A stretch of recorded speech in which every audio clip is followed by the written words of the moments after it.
Hello, nerds all over the internet. It is Thursday night, May 29th, and we're here for another exciting live edition of Wrestle Rewind. Yahoo! That's right, folks. Another exciting Thursday night to talk about all the spectacular things happening in the world of pro wrestling.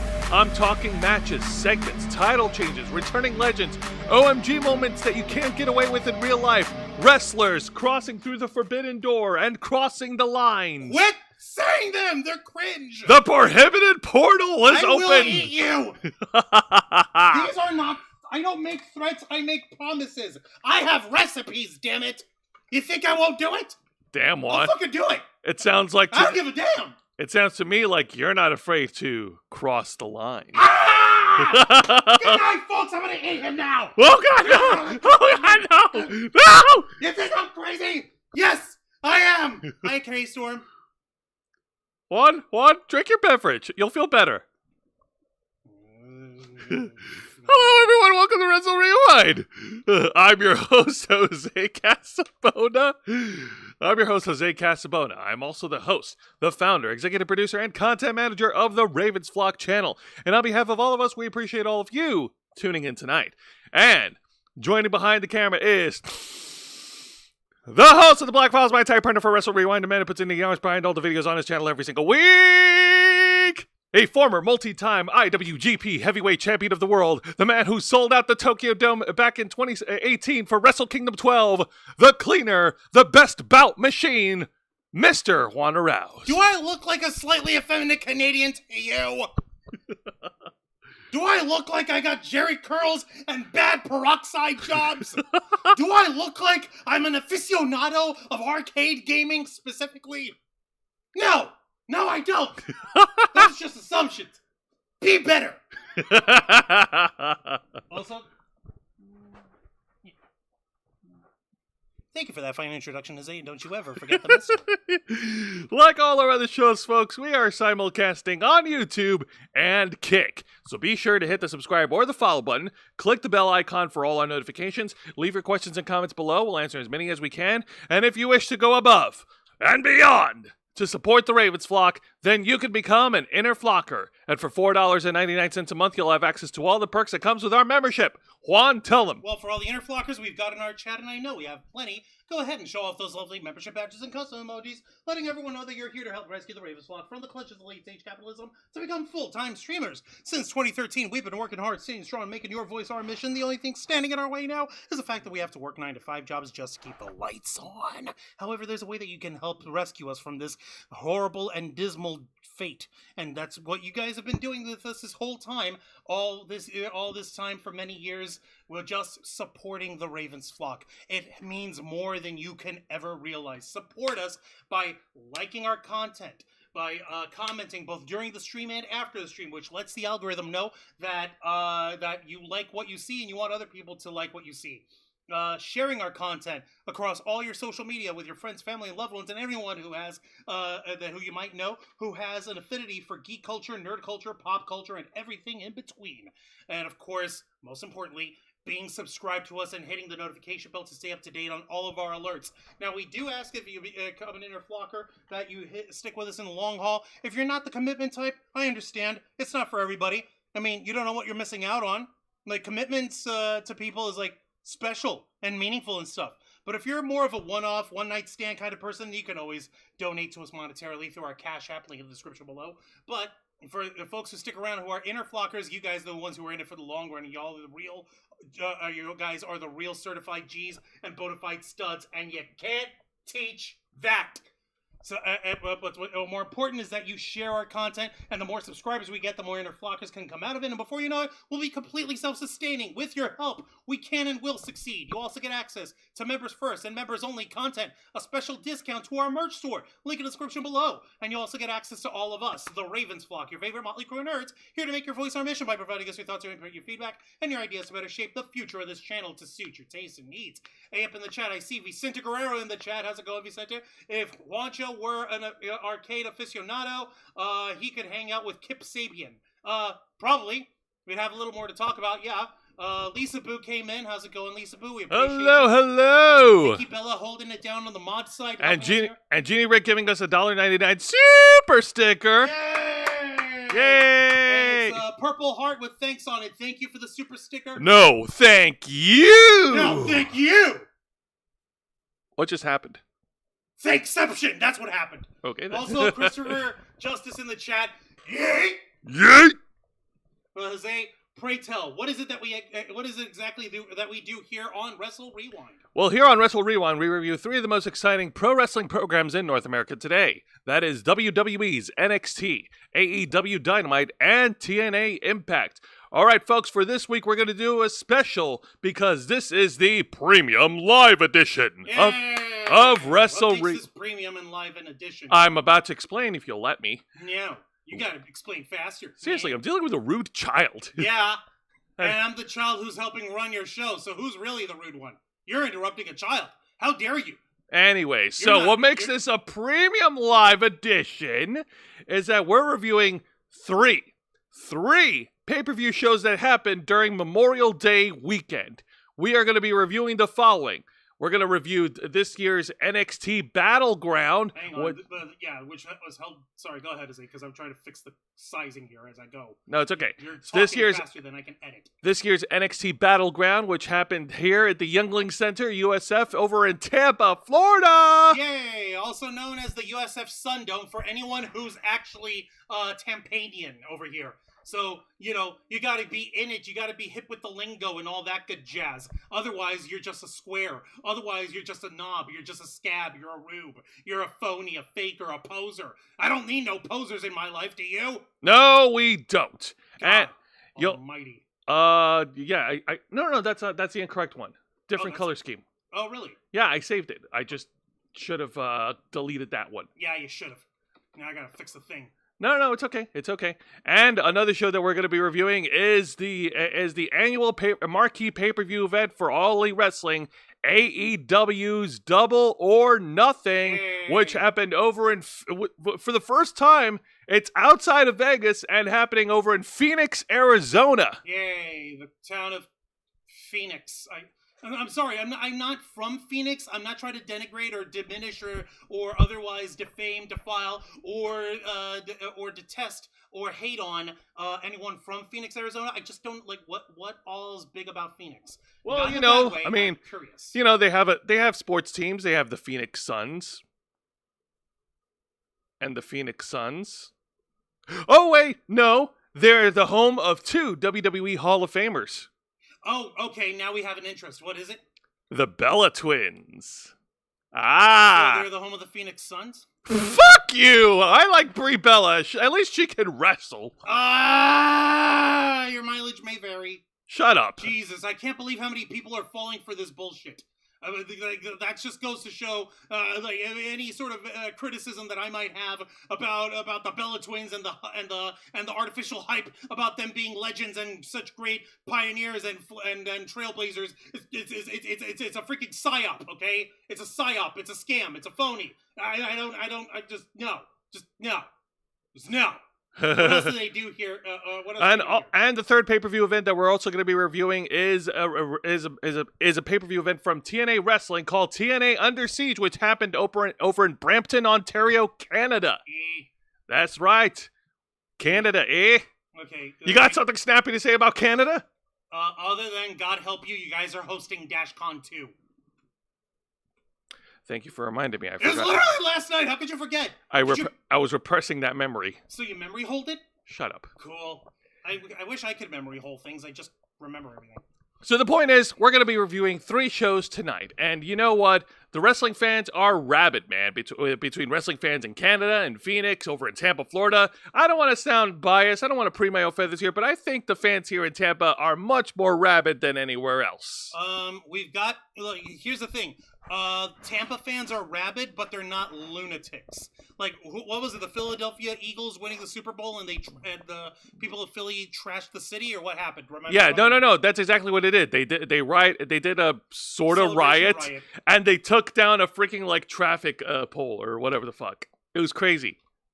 Okay, so it was just one traffic pole. Okay, that's not as horrible as I remember. But still, we gotta do.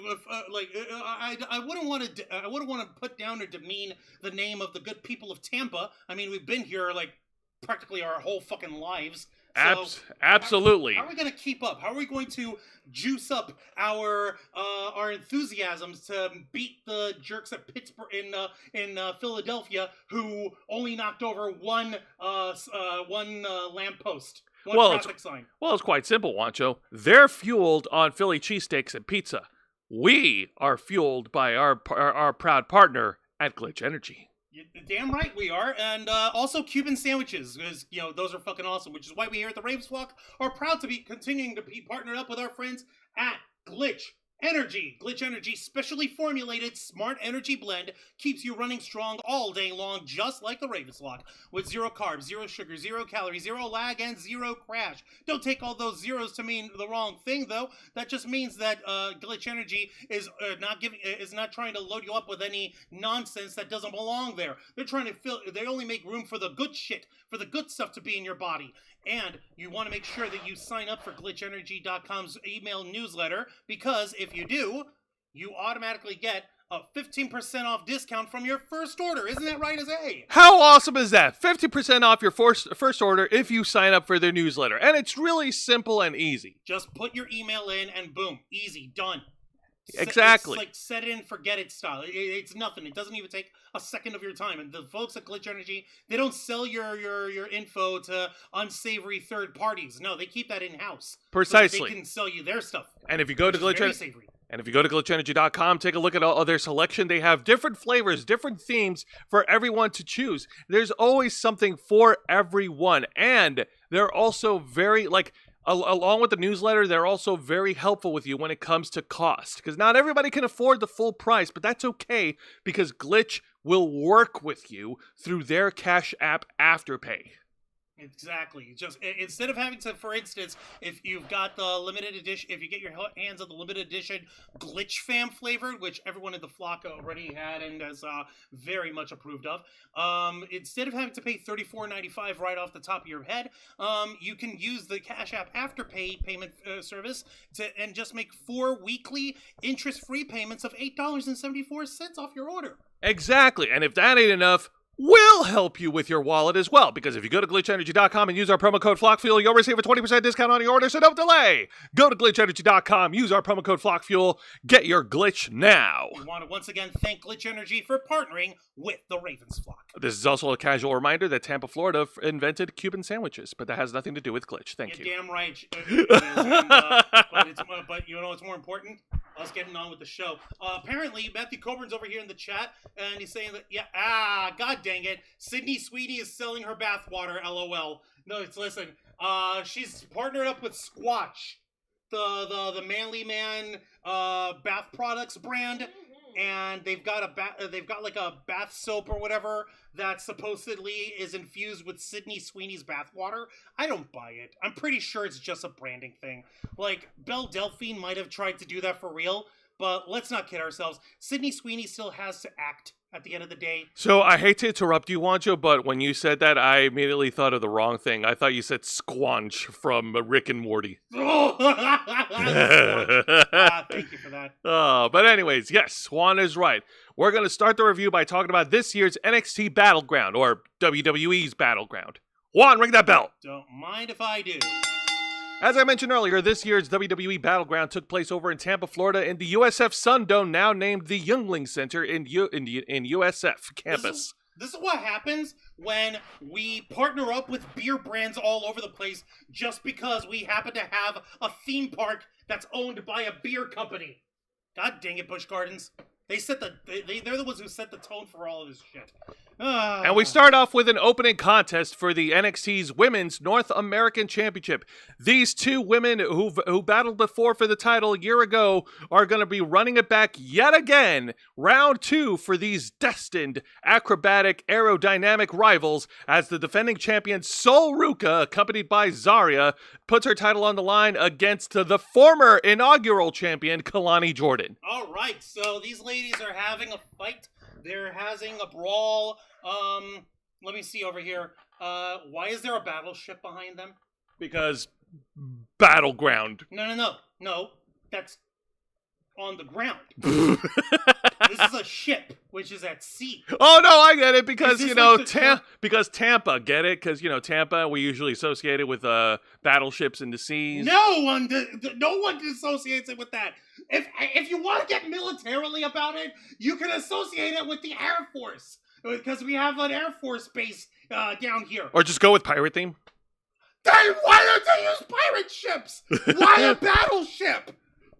This is how this works. I don't know. Shawn Michaels saw the one movie Battleship, and he's like, "I want that for my promos. I don't like the movie, but I think these ships look really cool." That's not how any of this works. What the fuck? But it's okay. Already off the top. No one knows what they're doing. I'm not doing it. It's okay. You can blame me. It won't happen again.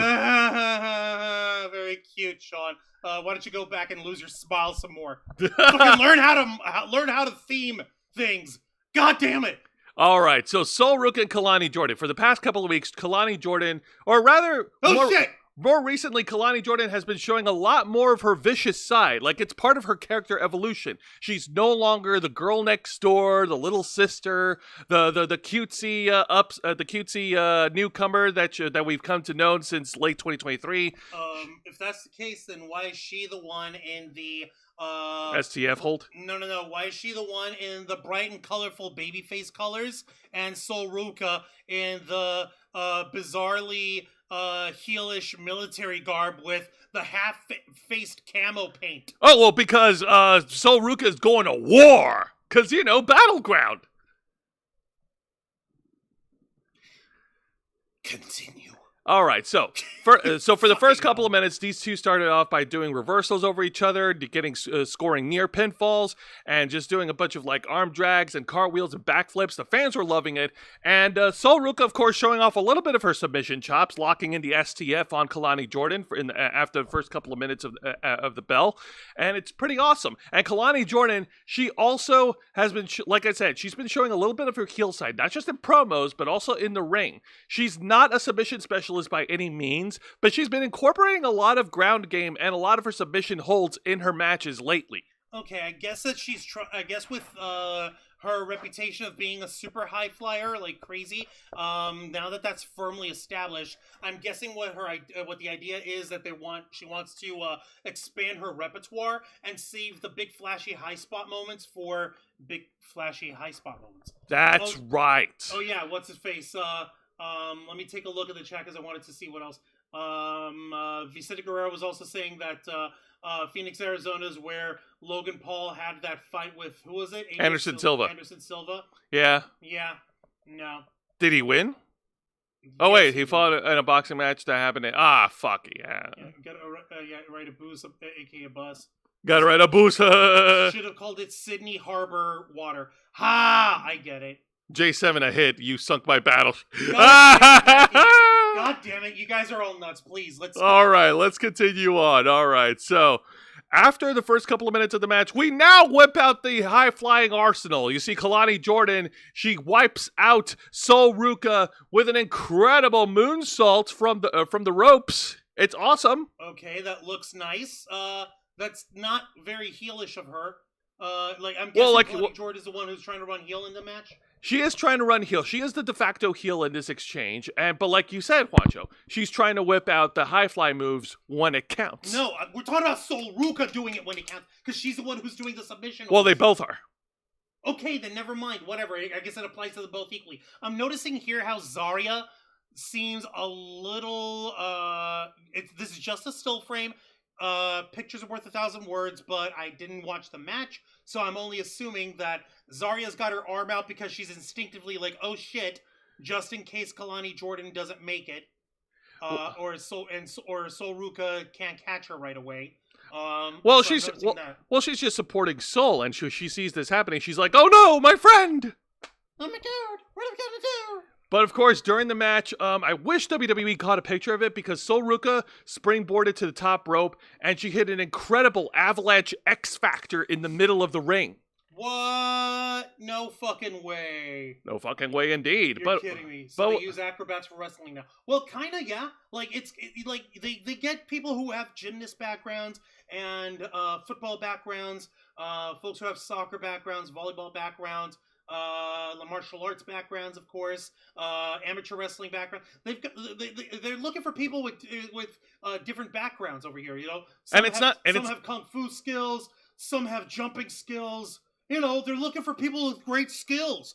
And it's not uncommon in WWE. Shawn Michaels was a high flyer back in the late 80s or 90s and mid 90s. Yeah, that's how he got his shine in there.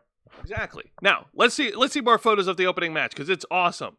And of course, not to be outdone by Kalani's earlier moonsault, Sol Ruka delivers one in return, because turnabout is fair play. Oh my god. And now at this point, it's almost like the positioning of Zarya in both of those shots, it's almost as if she stayed in the exact same fucking spot. I hope you'll excuse me on that. That's literally my observation. If I didn't know it, if I was just following the match by the photos, I would think that Zarya just planted her ass right in that corner and didn't go anywhere the whole time. Didn't interfere or nothing. Trust me, Wancho. The photos only show you a little bit. These women were going all over the place. But let's. We have 3 beautiful Mexican jumping beans jumping all over the ring and around the outside of the ring. It just so happens that between those 2 photos, we catch Zarya in the almost exact same spot both times. Is that what I'm meant to believe? Well, yeah, because she's staying in her corner. She's staying in her corner. Okay, well, maybe I will believe it. Well, maybe you should. All right, fine. Also, how dare you call them Mexican? I'm not calling them Mexican. The term is Mexican jumping beans. All right, fine. Moving. Jeez, get it right. Anyway, so Kalani Jordan was able to hit a comeback, and she tried to get an earlier pinfall, but Sol Ruca was able to kick out after 2. And Kalani Jordan is starting to show a lot of frustration in this match. Yes, Juan, thank you for the Google search. You didn't have to go extra. Yes, I did. Anyways, go ahead and show more photos. I'm not done. All right, fine. Maybe I will. You asked for it. Yes, I did. All right, and then pulling off a page of WWE Hall of Famer Rob Van Dam, Kalani Jordan goes to the top rope and hits the 5-star frog splash, but Sol Ruca was able to kick out of that as well. No, how dare you? How dare you, indeed. And then we get another top rope spot. Kalani Jordan and Sol Ruca are battling on the top turnbuckle, and Kalani Jordan hits an avalanche Spanish fly. But Jose, how dare you call them Spanish? See? That's how it works, Jose. Go choke on a Mexican jelly bean. Mexican jumping beans. If you're gonna insult me with cultural appropriation, get it right. Go throw yourself in the ball pit. I can't. I'm not in Toronto. And then we get to the last couple of minutes of the match. So Kalani, follow along with me. Kalani Jordan goes for the one-of-a-kind moonsault, but then, with the referee looking, Zarya pulls Sol Ruca out of the way, and Kalani Jordan misses. The referee ejects Zarya from ringside. Of course. And then, go ahead and show that picture, because then we get an awesome moment here.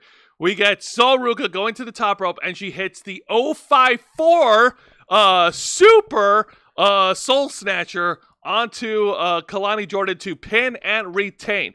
Your winner, and still the NXT Women's North American Champion, Sol Ruca. Okay, this is what I need to know. Okay, first off, this match sounds like it was fun, a nice way to get the blood pumping, a nice way to get the ball rolling over here. That being said, in story, are Zarya and Sol Ruca supposed to be bad guys? Zarya and Sol Ruca are a tag team, and they're supposed to be friends. Okay, are they baby faces or are they heels? They're baby faces. Okay, why is Zarya being a heel and trying to interfere in the match? She was just trying to be protective of her friend. No, you're interfering. That's being a heel. And that's a no heel work. Yeah, it didn't make no good. Yeah, it didn't make any sense to me unless they're trying to tell another story of Zarya trying to either protect her friend or protect the championship.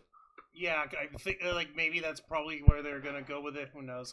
But still, what an incredible match! I love the Avalanche X Factor, and I love that Zarya pulled out the Super Soul Snatcher. Like seriously, do you remember the old finishing move that Mustafa Ali used to do, the reverse 450? Yeah. The 054? Picture that, but with the Soul Snatcher stunner.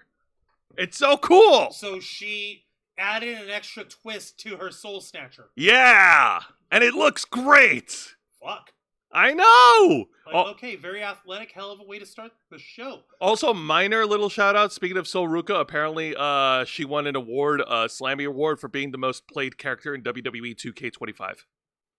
Already? Already! Like, a lot of video gamers are playing her are playing as Sol Ruca in the game. Like, okay. Damn. Alright, in the chat, let me take a look over here. Let's see. Thinking, happy thoughts flying in the air. Rico Suave, thank you, Matthew Coburn. Let's see. And Vicente Guerrero was saying, Matthew Coburn, sadly, yes, tons of talent do it all the time now, and no sell tons. You could pull off brave high flyer moves and still be a heel. Think Sammy Guevara moonsaulting, then making Matt Hardy bleed hard way. Okay, I see what you mean there. It's not really a matter of like, I'm not really saying like the movement themselves makes them a heel. I was really more like, is it the fact that that Kalani Jordan is trying to be serious and not be the little sister anymore, or is it that Zarya is being overprotective and trying to look out for Sol Ruco, or is she looking out for the title? The answer, yes. Okay, cool. I guess I don't know. Maybe I'm overthinking. That's because you haven't seen the pay-per-view. I'm a little tired over here. I was running around all over creation today, so maybe I'm just in need of rest. That's not happening anytime soon, though. Hey up, Mr. Quake. Welcome to Wrestle Rewind. Glad you could join us tonight. But you will be able to get a bath later. Yeah. Now, let's get to the exciting match of the night because the women's division continues to steal the spotlight. The exciting match is, of course, a one-on-one contest for the NXT Women's Championship as the defending champion La Primera, the Dark Angel, Stephanie Vaquer, puts her title on the line against the juggernaut, Jordynne Grace. I've already seen that, like, we're basically going to bring up the big announcement about both of these women anyway. Might as well uncork that, right? Because it's like, everyone already knows it by now. Yeah, that's true. That very shortly, Jordynne Grace and Stephanie Vaquer are going to be leaving NXT and graduating up to Raw and SmackDown, with Stephanie Vaquer going to Raw and Jordynne Grace going to SmackDown. There, there is a message that says when you see Julia, Stephanie Vaquer, and Jordynne Grace being fast tracked from NXT all the way up to the main roster so quickly. That's true. And yeah, the same thing was, like you said, the same thing happened with Julia. That they're going to be working with her now, right? Well, Jordynne Grace is going to be working with Julia on SmackDown. Yeah. Stephanie Vaquer is going to be on Monday Night Raw, handing devil kisses to everybody. And running off with mommy. Yes. Sorry, Booker T. You're going to have to find something else to get crazy over. Yeah, exactly. Thank you. Fucking hell. Go shucky ducky more quack quack somewhere else, Booker. You're an excellent wrestler. All right, so let's talk about this. This was an absolute amazing match. These two women start off, of course, hitting their ground game. You see Jordynne Grace locking in that arm lock submission. Sorry, I'm looking at the definition in her arms and that nice little smile, and I love the hair braiding job that Jordynne Grace has got. It's fucking beautiful. And of course, Stephanie Vaquer, always rocking it. Mwah. Chef's kiss. Of course, no notes. Don't you mean devil's kiss? Ha! Ha! Okay, I'm moving on. All right, so continuing with this contest here we go. Yeah, go ahead. And then later in the match, like what's her face? Stephanie Vaquer actually tried to put in the devil's kiss, but for her first attempt, but Jordynne Grace was able to reverse it. She continues the submission game by locking in the Boston Crab, but Stephanie Vaquer, the ring veteran that she is, was quick to grab the bottom rope to break up the submission hold, forcing the match to continue. All right. Well, yeah. Stephanie Vaquer, she's a ring general in her own right. She knows how to. She knows how to manage the situation around herself. So she's got that rolling without a problem. She's not about to let Jordynne Grace just make her tap out and lose her championship that way. So fuck yes, he can. Yes, muscle mommies and goth chicks. I know. Hispanic goth chicks. Exactly, and Australian goth chicks. Yeah. Oh my God. Charmel's pissed. Yeah, no, not really. I know that Booker's just goofing around, Mr. Quake. We know that. It's just we're ragging on how his crazy ass vocal shit is just like it hurts. But I get it at the same time. He also addressed it on his Hall of Fame podcast some time ago, saying like, "Hey man, the Booker T you see on camera on TV, that's just me playing the character, okay, man." So what's the character is he playing? Booker T possessed by the temporarily deceased spirit of Jerry the King Lawler or something? Whoa, he died? No, said temporarily deceased. You need to pay attention when I say temporarily deceased. Oh yeah, that. Like he falls asleep or whatever, and he accidentally disembodies. It's like, I better go see the puppies. Right now, that's why I'm laughing. What's up? I can hear you right now. That's why I'm laughing. Wonderful, K-Storm. Thank you for the laughter. Point is, like. Okay, well the difference is that Booker T is a little bit more tolerable, where Jerry Lawler is not, in my opinion. Your mileage may vary. That's going to be a theme for this tonight. This is the thing, though. Yeah, and while these two were battling out at the turnbuckle, Stephanie Vaquer was able to turn the tables on the Juggernaut, and you can see this locking in that upside-down triangle chokehold on the ring ropes. It's fucking awesome. Okay, this is good. First off, this isn't really meant to be fucking like a sexual pose or nothing, so that's not even what I'm getting out of it. I am more impressed with just the fact that Stephanie's able to balance herself as well as she is with holding on to Jordynne Grace only by head scissoring her and like yanking her arm down and shit. So Jordynne Grace has got to balance herself a little bit more by grabbing onto the corner of the ropes there. You see it? Yeah. So really it's Jordynne Grace bracing herself for the both of them. So that takes a serious amount of cooperation, but it fucking works. Of course. And then afterwards, later in the match, Stephanie Vaquer was able to get in that freaking devil's kiss. Insert Booker T horny noises here. But not to be outdone, Jordynne Grace was able to fight back using her sheer freaking power alone. You can see her delivering this devastating spine buster, planting Stephanie Vaquer into the canvas. Okay, yeah. Stephanie's like, okay, I don't know where I am anymore. This is a problem. Unfortunately, the action does spill at ringside, and once again, the turns have tabled on Jordynne Grace as Stephanie Vaquer whipped Jordynne and Jordynne collided through the barricade. Oh my god, the barricade! This hasn't happened a million times. And in the final moments of the match, Stephanie Vaquer was able to hit her finishing move, the SVB, but Jordynne Grace was able to kick out after 2. No! So now she has to go over the limit. She has to go to the top rope, and she does, and she hits an incredible, rarely seen corkscrew moonsault splash to pin and retain. Your winner, and still the NXT Women's Champion, La Primera, Stephanie Vaquer.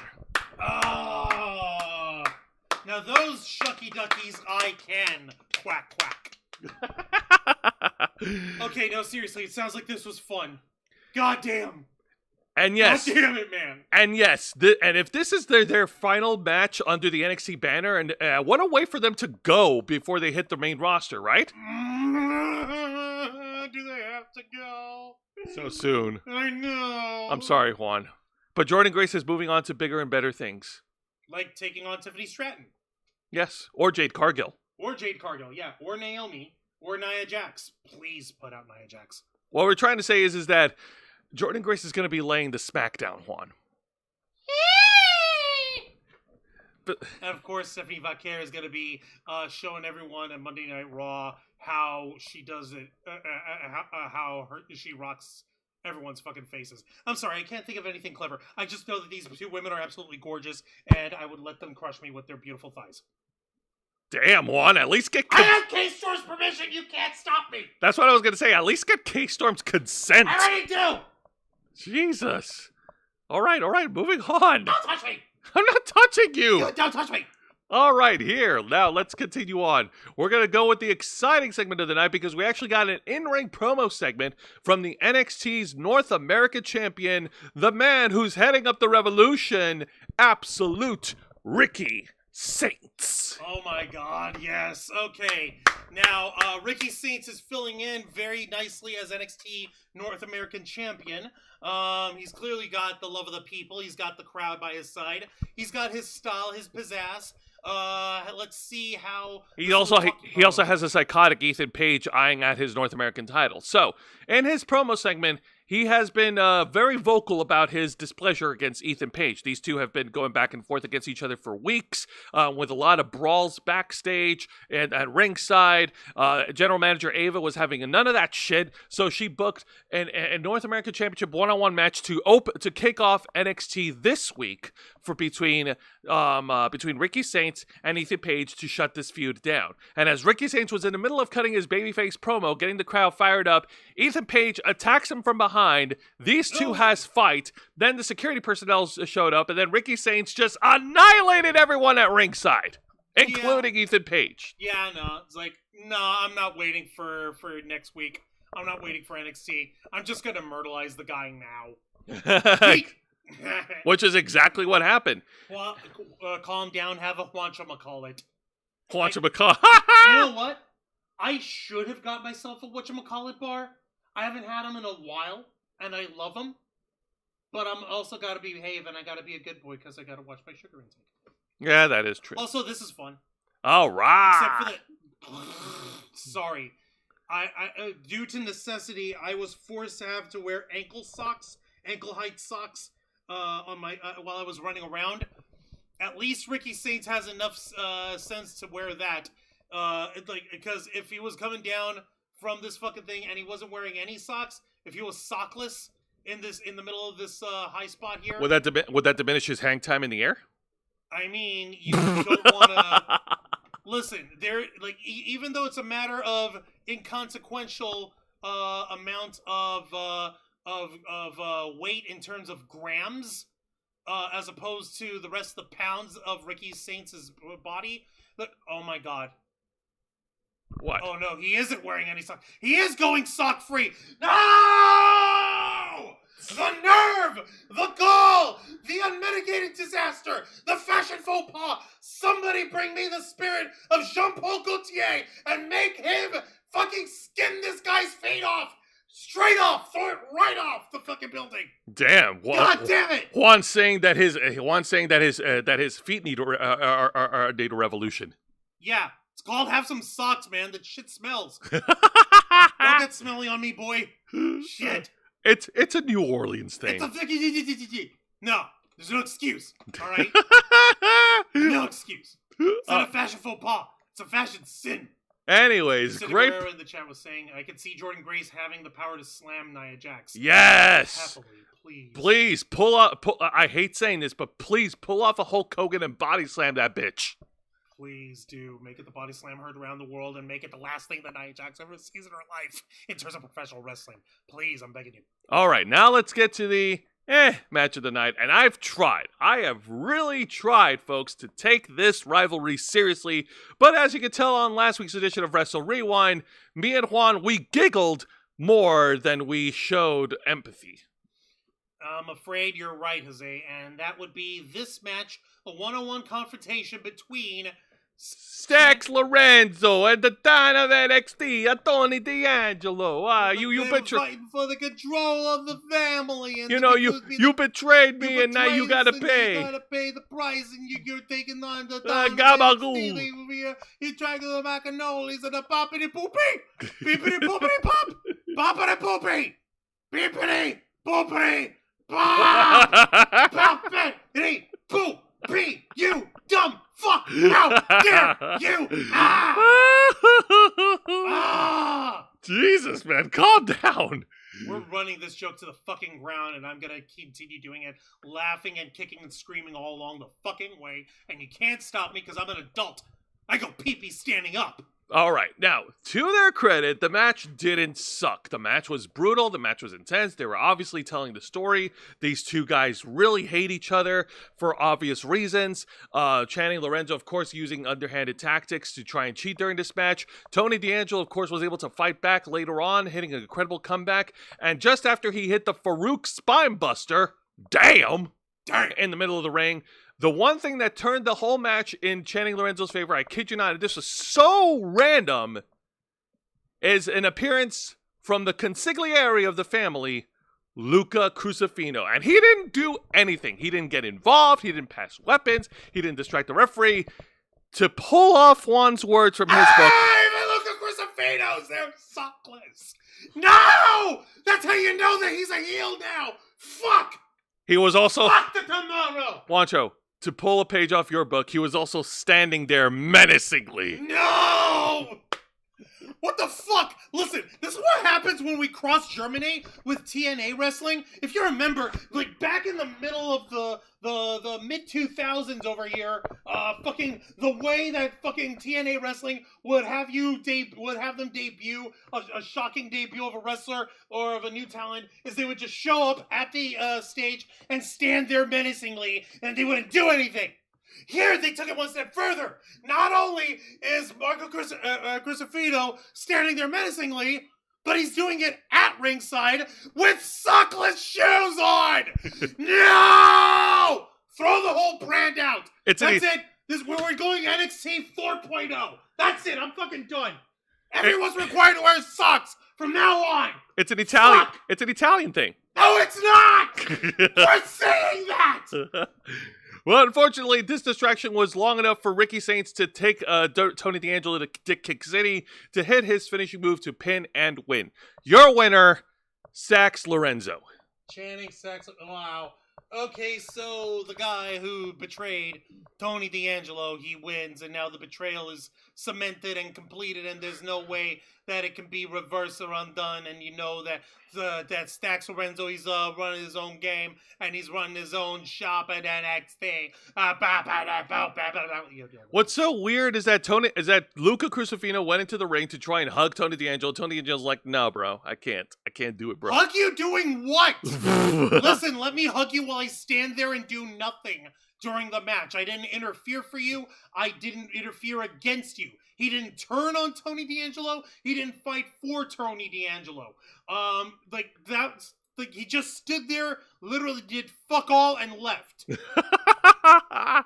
know what that reminds me of? What? You remember in X-Men 3, The Last Stand? Yeah. You know how they portrayed Angel there? Yeah. He just flew in. He just showed up, had a scene, came to save his dad, and then left. That's it. He didn't do fucking anything in the middle of that fight. I am so glad that comics and old cartoon shows exist but that portrayed the Archangel a lot better. Fucking hell, seriously. Matthew Coburn in the chat, he thinks he's Crockett. This is Miami Vice, pal. Yeah, exactly. Jesus Christ, not everyone can run in sockless. Oh my God. Now, thankfully, there were no bad segments on Battleground. And before we get to the main event, we do have an honorable mention. And this honorable mention goes to this one-on-one contest for the NXT title. Obafemi successfully defended the championship against Miles Bourne. And with Miles Bourne, for the past couple of weeks, they were trying to build him as a single star to keep him separate and stand out from the No Quarter Catch crew. And in this match, they told a really good story. Like, obviously, Miles Bourne is trying to be the conquering hero, the underdog, and he keeps getting cut off any chance he gets, and having some lick of advantage over the champion. Like he's fighting against the inevitability of Obafemi. The ruler, the conqueror, the bringer of war, the mountain you cannot climb. So yeah, no, it's that's sad. This is the end of an era for him. That's very sad. Because Miles Bourne seriously tried. He did! He tried so hard. He got so far. But in the end, it doesn't really matter. Your winner is still the NXT champion, the great Obafemi here. Damn, these so pictures. So great that I couldn't even fix the graphic right away. Fucking hell. I know. Thanks, Twitter. What the hell? Thanks, WWE. Thanks. Yeah. Thanks, Twitter. Thanks, All Might. Sorry, Mom. But it was still a great match all around, and Miles Bourne has definitely earned Obafemi's respect. I certainly hope that's actually how this ended up happening, because I hope you'll excuse me. I don't want to make any sort of insinuation, accusation, or presumption. But fun fact, do you know who Miles Bourne's IRL girlfriend is right now? Stephanie Vaquer. I know that. Yeah, I know. So when did you find out? Oh, I found out this past Sunday at Battleground. Yeah, it's been known. Okay. Do you know why I'm mentioning that now? Why are you mentioning it right now? Stephanie's on the way out of NXT. Oh. Yeah. Thinking, hey, sweeten this deal for me here. Do me a favor. Let's see if we can work around a thing where my man can work to get a title shot. It'll look nice on him. He's likely not going to win because he's jumping in. I see your argument. I don't think that's the case with him. All right, man. I think that Miles Bourne, I think what they're doing with Miles Bourne has nothing to do with his real life relationship. Like, come on, man. Personal politics is not a factor when it comes to wrestling. Okay, fine. Let me rephrase. Curtain call! Montreal Screwjob! Hulk Hogan, everything! Stone Cold walks out, takes his ball and goes home. Fucking magnets, how do they work? Magnets. Okay, fair, but I Personal politics has everything to do with pro wrestling. All right, well, I'm sorry for being optimistic. I don't think that's the case here with Miles Bourne. Okay. And I'm not trying to diminish Miles Bourne's performance in the match either, nor am I trying to insinuate anything derogatory of Stephanie Vaquer. I am simply making an observation, and I'm making an assumption based on prior history and knowledge of how the pro wrestling business works, and how the stationing for both Stephanie Vaquer's departure from NXT and Miles Bourne's out of fucking nowhere title shot happened to fall in line at the same time. I'm sorry, but there's a 2 on the screen, and there's another 2 next to it, and these guys just happen to outline a plus sign in between the 2s. So I'm sorry, I'm adding it together, and it looks like 4 to me. Well, I'm sorry, I want you, but until they prove otherwise, you're just gonna have to settle with fish. Fuck you. No one knows what they're doing. Get that out here. All right, now let's talk about the main event, and this is history-making, folks. The first time that has happened in a WWE ring, because these two men will be competing for the TNA World Championship. As the defending champion, the prestigious one, say his name and he appears. I believe in Joe Hendry. I believe in Joe Hendry. For the first time in WWE history, Joe Hendry will not only defend the TNA World title, but he defended it at Battleground in the main event against Trick Williams.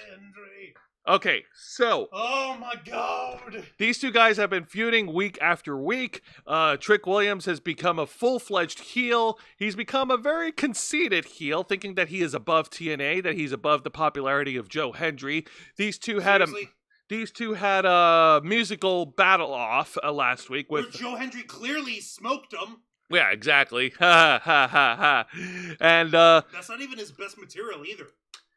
yeah, no, precisely. And now these two guys are going to be squaring off in the middle of the ring. Let's go ahead and get to it. All right, let's go. Oh my god. I hope Megan Baines got herself tested over here, if that's the case. Wait, what? Vicente Guerrero saying even more couples in wrestling. I've read that Joey Janela is dating Megan Bain. How? I really hope that Megan Bain's dating a fucking swab test every week. All right, so Jesus Christ, I'm sorry. He looks like he's walking around with crabs. But whatever, that's just my opinion. who cares? Let's talk about this cool shit. So Joe Hendry immediately is a ball of fire off in the first couple minutes of the match, yeeted himself over the top rope and annihilated Trick Williams at ringside. Yeet. Yep, Trick Williams was of course able to regain control of the match in the middle of the main event. And no, go ahead. Yep. And he even pulled a page out of Joe Hendry's book. He hits the fallaway slam, does the kip up, and he does the Joe Hendry camera pose. So the little turnaround for the camera, and he didn't do the freaking winning smile thing, did he? Yeah, he did. Oh, he did? He did. Oh, dick move! Fuck! How dare you! Fucking copycat ass motherfucker! Oh, you like what? Now I'm understanding why they're calling you Trick Williams here. I guess Milli Vanilli was already taken. Oh! Gimmick infringement, motherfucker! How dare you? The nerve! The unmitigated gall. Let's continue with the match. Yeah, no, of course.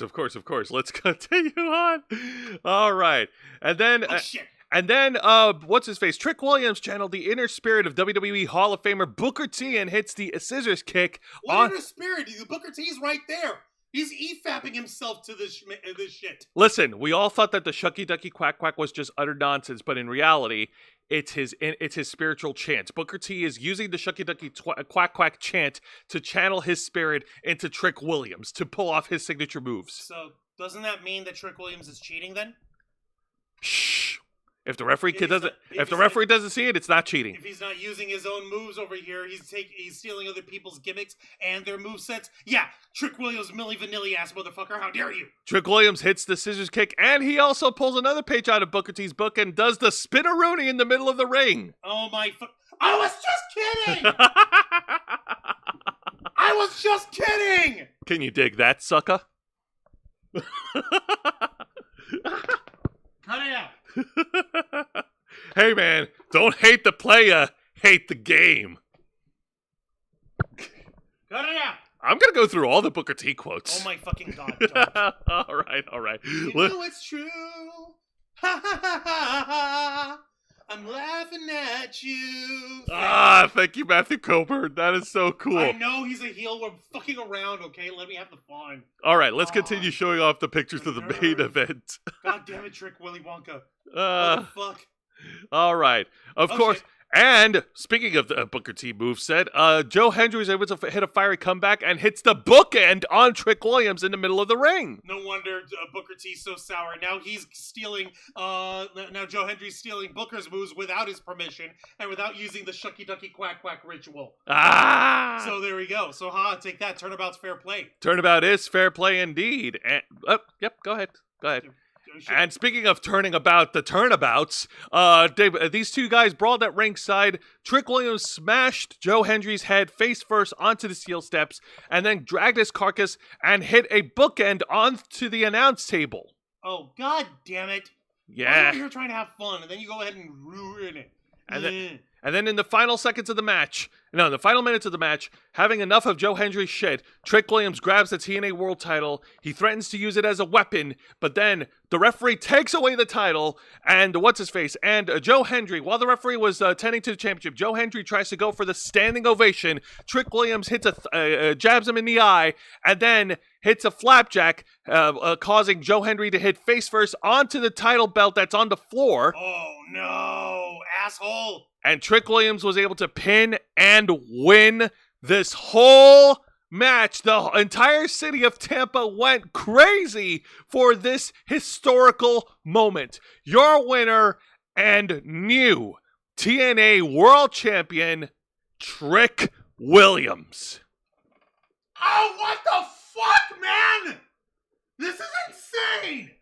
Like, this is historic, and this is crazy, and obviously this is a cool moment for, like cross-promotional stuff in pro wrestling, and that's obviously fine, well and dandy. I don't have any issue with any of that. But god fucking damn it! How dare you! Fucking Milli Vanilli-ass motherfucker! How dare you! Oh, yeah. Dishonor! Dishonor on you! Dishonor on your cow-ass pants! Dishonor on your shucky duckies and your quack quacks! What are you going to say? Dishonor on his girlfriend now?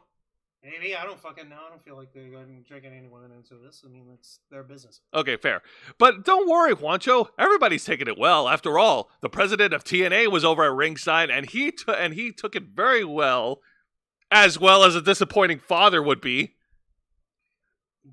Something tells me this isn't a real person. No, I mean it as it. No, that hat. That is not a real fucking hat. It just says TNA Wrestling and it's in generic letters. It's in generic ass lettering that you would get done at like at the mall by the president of TNA Wrestling. Yeah, no, I'm literally like looking at this fucking guy. Is like, I think he's just a stage character or whatever. His name is Carlos Silva, and he is. That's not this guy, is it? That's him. No. Carlos Silva, yeah, he is. Show me the fucking photo. Show me your phone. Show me your phone. Show me your phone. Show me your phone. That's him. Oh my fucking god, that's him. If he's the president of TNA Wrestling, what the fuck is he doing with that generic ass hat then? Oh, God. Motherfucker, what? You don't have hats on sale at the TNA merch shop or something? You have to get that embroidered at, like, the hat store at the local mall? Where they have to stop by a university mall and go by those hobos who sell you the little cheap-ass hats and have to get it embroidered on the spot? Is that what happened here? Is this reality? Motherfuck! Branding, man! Branding is everything! Oh my god! Yes, K-Storm. Yes, K-Storm's tuned in. This is the actual real-life president of TNA Wrestling, and that's the fucking hat that he was wearing. And I could get one like that at West Shore. It's so generic. It's so cheapo and generic ass fuck. Half an hour, I could get it at West Shore. At West Shore Plaza. See, exactly. Here I am talking about the president's reaction to the title change, and Juan's calling out a fashion faux pas. It's not a fashion faux pas. It is a branding faux pas. Yes, it is. Branding! Branding is everything, is a. Don't you understand? Of course I understand. No, you don't. You only think about yourself. Timu Billy Corgan. Ouch. Oh no. Oof. Fuck. Wow. Mr. Quake. Ow, that fucking hurts. Ow. Let me take a look in the chat. What else everyone is saying. So Mello is Stevie Ray? No. Booker T is happy. Ha. Yes, I do remember the Evil East with Sons of Havoc and Lucha Underground. Let's see here. Strange. Don't forget Evil East. She's a star. Strange WWE guys TNA World Champion. I hope Mike Santana will win. Oh, meaning that they're gonna have Trick feud with Mike Santana, which would be fun. Or a cheap one at the DC market. Oh my god. I miss Dixie. No, we fucking don't. Booker T, Kurt Angle, Christian, etc. Listen, as fucking maddening as TNA wrestling can be sometimes, it is leaps and bounds better beyond anything that fucking Dixie Carter's dumbass has ever done to that promotion. And it took ages to get the stick of her sorry ass off of it. This guy his only crime right now is looking disinterested in a generic looking hat, not supporting the branding of his wrestling company. Dixie Carter nearly killed TNA Impact. Watch it, we gotta move on. That TNA blue and white hat looks like it costs $4. Serious fucking Lee, right? All right, so let's go. I'm sorry, I had to rag on it because otherwise I would have to cry. It's okay, because now we're shifting gears. We're going to talk about something that's a little bit more pricier than $4. We're going to talk about this year's edition of AEW's Double or Nothing. All right, and this took place in Phoenix, Arizona. One little thing, was the actual graphic on the show exactly like this over here? Yes. But, however, if you need to change it back to the old one just so that, people can actually see it. Yes, please. Go right ahead. Hey, it's okay. It's okay. Because that logo looks anemic. It looks very thin. This at least looks like it pops and I can see it. And I can make out what it says. Let me fucking shrink it back down so that it works right. But yeah, no, like this I can at least see. Yeah, I know. It's still the same logo. The only difference is they just changed the colors a little. Okay, that's nice. You can change the colors. But you see how this has like the thick, bold background, like the outline on it? Yeah. Like please. All right. Come on, guys. What the fuck, Tony? You can't afford a black background in your graphics? So AEW Double or Nothing kicks off with the women's tournament finals in the Owen Hart tournament as the champion of almost everything, Mercedes Moné, goes up one-on-one against the finalist, Jamie Hayter. And I do say almost everything because she is one belt short. It's not enough. She needs to lose all those belts. Now, I'm sorry, but Mercedes money is like, listen, I get it. You're very good at batting your eyes at Tony, but come the fuck on. Give another woman a chance. Fucking hell, I'm not even playing. I get it. You've got it in your contract that you have to Hulk Hogan it all, brother. But for fuck's sake, Mercedes, what the hell? Anyway, so the story that they were telling in this match, and they've been telling for weeks, is that Jamie Hayter and Mercedes Moné have been feuding back and forth. For weeks, Jamie Hayter has tried to hit the Haterade onto Mercedes Moné, but Mercedes Moné has always found ways to get away from that finishing move. Okay, so the whole thing is, will Jamie Hayter finally manage to plant Mercedes money with the Haterade? Exactly.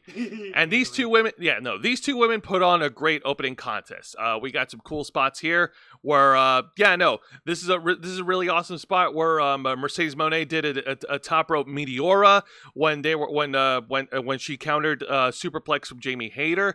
Earlier than that, what's her face? Jamie Hayter was sitting by the ring apron.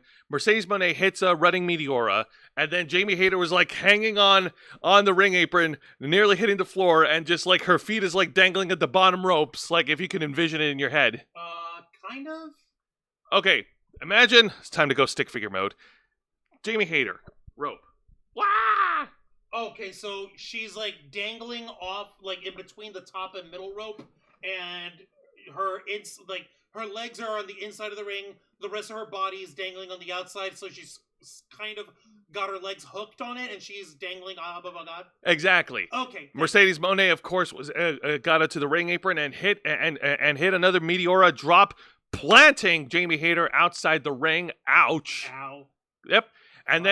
But Jamie Hayter was able to regain a little bit of momentum. Go ahead and share it by hitting an incredible tombstone pile driver in the middle of the ring. Okay, I see it. I was over here like, okay, why does this not look correct in terms of placement, in terms of everything? I guess it's just a matter of like the angle on it. Because from this angle, it looks like Mercedes Money's head is like off to the side of Jamie Hayter's thigh rather than in between the legs where the pile driver normally places it. But that's just from the angle. That's literally just the poof of her hair over being closer. It's forcing a depth of field trick in my eyes. Okay. It's okay. Yeah. So Mercedes Moné then tries to lock in the bank statement submission hold. Jamie Hayter was able to break out of it, hits the Death Valley driver and the basement clothesline, but Mercedes Moné was able to get a 2 count. Yep, go ahead and show the picture. That same bank statement. Ow. Or statement maker, if you want to call it that. I don't know. No, bank statement? Like, no, she doesn't call it, like, obviously she can't call it the bank statement. She's not Sasha Banks. But, like, okay. No, yeah. The hold is fine. Everything's fine over here. I don't see. Yeah, and this was before Jamie Hayter broke out of it and hit that Death Valley driver. Yeah, no. The only thing I'm noticing is it just looks like Jamie Hayter's trying to nibble Mercedes' fist. Ha! But that's fine. Yep, okay. Jamie Hayter then hits the Haterade finally, but Mercedes Moné was able to kick out of that. And in the final seconds of the match, Mercedes Moné hits her moneymaker DDT move to pin and win the whole tournament. Your winner because of course she did. Of this year's Owen Hart tournament and going to the women's Owen Hart tournament and going to AEW All in Texas, Mercedes Moné. Because of course she did. Yeah, I know. It was a foregone conclusion because money wins, LOL. Yeah. They threw a dump truck full of money onto Mercedes Moné. They're not going to have her lose to somebody else. No, that just means that she's good at negotiating with an idiot. And it doesn't take a lot to negotiate with Tony Khan. All you have to do is butter him up and make him feel like he's the coolest guy on the block when he really isn't. And he'll fucking make all your dreams come true. Oh, yeah, absolutely. You know, Mercedes Moné, she's such a great wrestler. We're happy to have her around. And, you know, she's going to be I can't do it. Moving on. No, you fucking can't. Don't even try. All right. Yeah, no, like, okay. I get it. I'm sorry to keep harping on the logo. But, guys, you could at least give, like, a glow on the outside of it or something. Because with it looking like a flat white lettering and flat blue lines over here, it's insanely fucking thin and anemic looking in terms of a graphic. Exactly. That's why I do it. So to keep it from looking anemic looking. But let's move on. Yeah, because this one, you and I were definitely going to have split opinions about. We're two different minds of this, and we're going to get into the discussion here because it is this year's Anarchy. I botched. God damn it. No, I botched. That's on me. Okay. Because it is this year's Anarchy in the Arena. It has now become an AEW tradition every year, Double or Nothing, where there's normally a team of either 4 or 5 guys on opposite teams. They fight 6-on-6. This time it's 6-on-6, and there's no disqualification. You get to brawl anywhere, literally Anarchy in the Arena, anywhere in the arena. All weapons are legal. Holy shit. You get the team. You get the de facto team AEW. You have the AEW International Champion, the best bout machine, Kenny Omega, along with Swerve Strickland, Willow Nightingale, the AEW Trios Champions, the Samoa Joe, Powerhouse Hobbs, and Katsuyori Shibata versus the team, the Ops, versus the team of the combined forces of the Death Riders and the Young Bucks. You have the AEW World Champion Jon Moxley, Claudio Castagnoli, Marina Shafir. You also have Matt and Nick Jackson and the residential punching bag Wheeler Yuta. What's the matter? Pac couldn't show? Pac is injured, remember? Ankle injury. I forgot. Yeah. Well, maybe he'll finally wear a shirt while he's out. Ha. Also, let me take a look in the chat. Is that called the Ginger Snap? Oh, the move that Jamie Hayter was running. Okay, I can dig that. Let me see. Jamie Hayter was her bodyguard, right? So sad. Mercedes Money will be like CM Punk. No, Jamie Hayter was not her bodyguard. And the NWA wrestler Camille was Mercedes Monet's bodyguard before she decided she doesn't want to do it anymore, and she just left AEW. Fucking left. Yep. And Vicente Guerrero, Jamie Hayter has done more jobs than she should since returning. Simply put, yeah. No, Jamie Hayter at least has more ring presence and ring awareness than Mercedes Money does. But all right. I know. Let's hold off on the chat. Let's get straight to the Anarchy in the Arena, because the first thing we need to talk about is the cool entrances. Just a reminder that wrestlers are nerds. Swerve Strickland came down dressed up as the fucking Predator. Look at that. Okay, that's not bad. That's not bad. By the way, does K-Storm like Predator? Hey, honey. K-Storm. Throw something at her. Question. Do you like Predator? Hmm? Do you like Predator? Why? Because a wrestler Swerve came down dressed up as Predator. Looks cool. In case you can't hear her, she went, ooh. Looks nice. Yeah, it does look nice. And also, of course, it's always nice to have the Prince Nana come down to the ring and be his usual coffee dancing self and shaking it. Oh God, that's too much shaking it. But yeah, you get the fucking idea. Damn, Juan. Big pressure, I apply, beaten me, you won't survive. I'll swerve when I drive, I'll swerve when I But not to be outdone, we have other cool entrances to talk about. Do we? Yes, we do. But can we skip about the match? Because Don't worry, I'm not going to take too long, I promise. But it's just, are you sure we can't skip the match? Because it involves the young fucks. I'm already here under duress. Please, do I have to? We get the cool Captain America-inspired entrance of Kenny Omega. And he has literally a garbage lid, and he painted a freaking Captain America shield on it. Which, you know what? Got my seal of approval. I'm a Cap fan. I like it. Why not just get an actual Captain America shield and make it crazy looking with the Kenny Omega logo? Because it's supposed to go with the theme of Anarchy in the Arena. You know, use weapons, steel chairs, Do you trash have any lids. idea how expensive those aluminum alloy Captain America shields are? Do you have any idea how much they hurt? Do you have any idea how cool it would be if you could actually frisbee throw one of those in the middle of a match? Yeah, and if Kenny Omega had one, he wouldn't want to waste it on using it against the young The fucks. motherfucker's rich! He can afford a $500 shield! For fuck's sake, it's not that much! Fuck! Okay, but if he were to buy an actual shield, he would buy it to own it and to treasure it, not to waste it against the Bucks. At least that's what I would do. Jose, there is no amount of money that I wouldn't spend to waste the Young Bucks. Let that rest forever in your fucking mind. All right, so anyways, and then after Kenny Omega made his way down to the ring, the Ops made their entrance, sans Samoa Joe. Samoa Joe was nowhere to be found, and then the Death Riders showed up in different sides of the arena, and then the Young Bucks, of course, showed up, dressed up as the Founding Fathers. You see they have their old colonial clothing on, and they had their Mount Rushmore and their custom flags, and yeah, that happened. It was so stupid, self-grandiose, of course, self-inflatiating, and the cool thing that they showed that they actually showed this year in Double or Nothing is that they actually have a four-way split screen. This isn't cool. This is distracting. What the fuck? Well, here's the thing. Okay, well, first of all, I'm gonna wait until you're done resizing. Here we have Willow Nightingale and Marina Shafir. Does Shafir have a tattoo across her torso or something? Yeah, she does. Okay, because I'm like, what the fuck are those tire tracks in her stomach? No. Marina Shafir, that's a picture of Marina Shafir battling Willow Nightingale before she suplexed her onto the freaking, onto the security barricade, which has got to hurt. And yeah, no, there's four screens for Anarchy in the Arena because they want to show the fans who are watching exactly what is happening, not just in the ring, but also in ringside, over by the crowds, and over at different parts of the arena.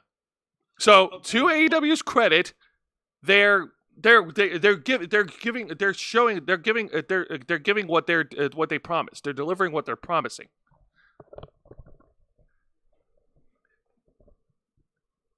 Yeah, because over here, like on the other side here, on the other part of the arena, Samoa Joe, who, by the way, ambushed John Moxley at the beginning of the match, is brawling with Claudio Castagnoli, and the Young Bucks are in the ring, and they're fighting with Katsuyori Shibata, and John Moxley is over here at the bottom right screen, fighting with Will Hobbs.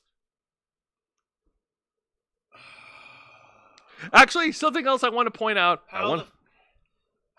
No, yeah, please continue pointing out. Okay.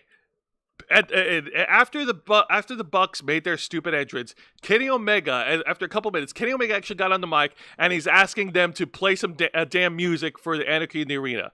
At first they played, "I'm so excited and I just can't hide it. I'm about to lose control and I think I like it." All right, I'm killing the show. No. Yeah, Listen. They stopped the song. They stopped the song. Nope. Not fucking doing it. Come on. Not fucking doing it. Listen, Kenny Omega got on the mic and he told, like, obviously that was a very tongue-in-cheek move by AEW to play that song.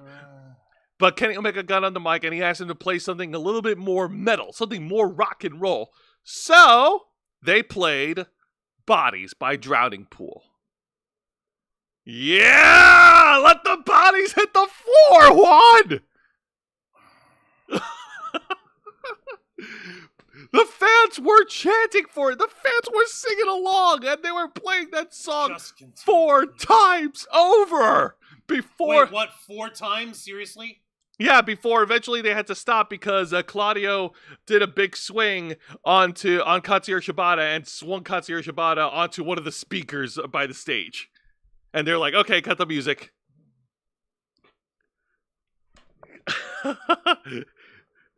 I'd say cut it out this time, but you're not gonna. Please continue with this match. All right, so yeah, they brought out a lot of weapons. They brought out tables, they brought out chairs. Freaking John Moxley had a fork and he was stabbing relentlessly on Will Hobbs' forehead. You know, playing with his food, as one would say. Marina Shafir and Willow Nightingale even took the fight over in the parking lot briefly before making their way back into the ring. And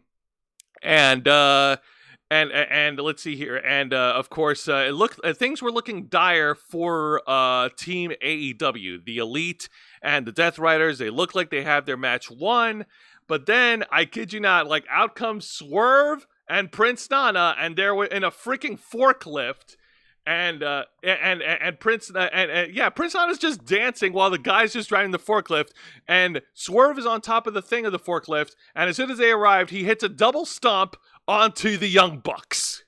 Oh my god. That was fun. Okay, that's actually a little nice. Please tell me he squished their sternums and caved their chests in and made their lungs collapse. Jesus, you're bloodthirsty. Yes, I am! I hate them! All right. Well, let's continue on. So after that spot, the match continues, and Marina Shafir and the wrestlers start breaking out the freaking staple guns. Even Marina Shafir got the staple gun, and she hits the gun on Swerve's tongue. She staples Swerve's tongue, which is fucking sick. And then Swerve starts grabbing the staple guns, and he starts stapling at every member of the freaking Death Riders. He got one on Moxley on his chest. He hit the Young Bucks with the freaking staple guns. Everyone is going down by the staple gun. It's crazy. Okay, so it's crazy, you say. So, like, this shit's happening. Yeah, that's okay, Marina Shafir. So, hypothetically, if I were to grab this stapler and staple your lips shut, that'll make our show better? Will that improve the quality of our programming? Huh? Hey! What? Stop that. Will it? But that's the philosophy of AEW, right? Right? Huh? Okay, huh? Get it back. Huh? Get it back. Huh? I'll staple your hand. How about that? Knock it off. You can do a glucose test with your hand. What the fuck? Please don't waste those. You see the fucking... I'm gonna hold my fucking tongue until we're done. Until we're done with this match. All right. Please fucking continue. And then Gabe Kidd from New Japan New Japan Pro Wrestling shows up, and the numbers are now in the favor of the Elite and the Death Riders. Things are the fucking dude who showed up out of nowhere. Wait, what the hell is this? Go ahead and shut. Why didn't you show this? Oh yeah, no, that was a super kick from one of the Bucks to Kenny Omega during the action. While this was before the forklift spot. So yeah, now Gabe Kidd showed up, but then Mark Briscoe, who's all bloodied up from his stretcher match, showed up to help out Team AEW and even the odds. And this is cool. You can show that picture because this is awesome. The Ops grabbed all the members of the Death Riders and they shoved them inside the fucking ambulance truck that they had out earlier for the stretcher match. Then they locked them inside, leaving the Young Bucks all alone with Team AEW. And the Bucks are separated. So, in the final moments of the match, happening at the same time, Swerve puts on a pair of sneakers that has thumbtacks glued to the bottom, hits the Swerve stomp, needle first onto Matt Jackson, and Kenny Omega over at ringside hits the one-winged angel on Nick Jackson through the table that was rigged with explosives. What? Obviously, like fire. Yeah. Not explosives like I'm going to fucking nuke this place or like a grenade or something. Like, you know what I mean, Juan, when I say An exploding... No. An exploding table. Your winners, Team Team AEW or Team Omega. Yeah, this is image credits from AEW.com and DeviantArt.com. What the fuck? Okay. So yeah, no. Like I said, me and Juan were different minds of the Anarchy in the Arena match.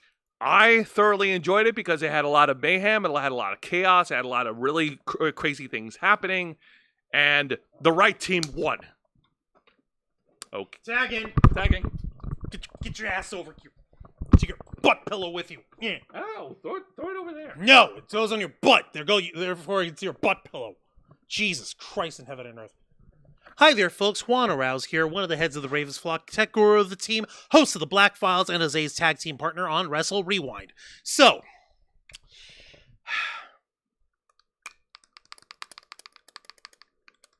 you hear that shit? There's some ASMR shit for you there. Those tiny little taps that you're hearing there of the stapler.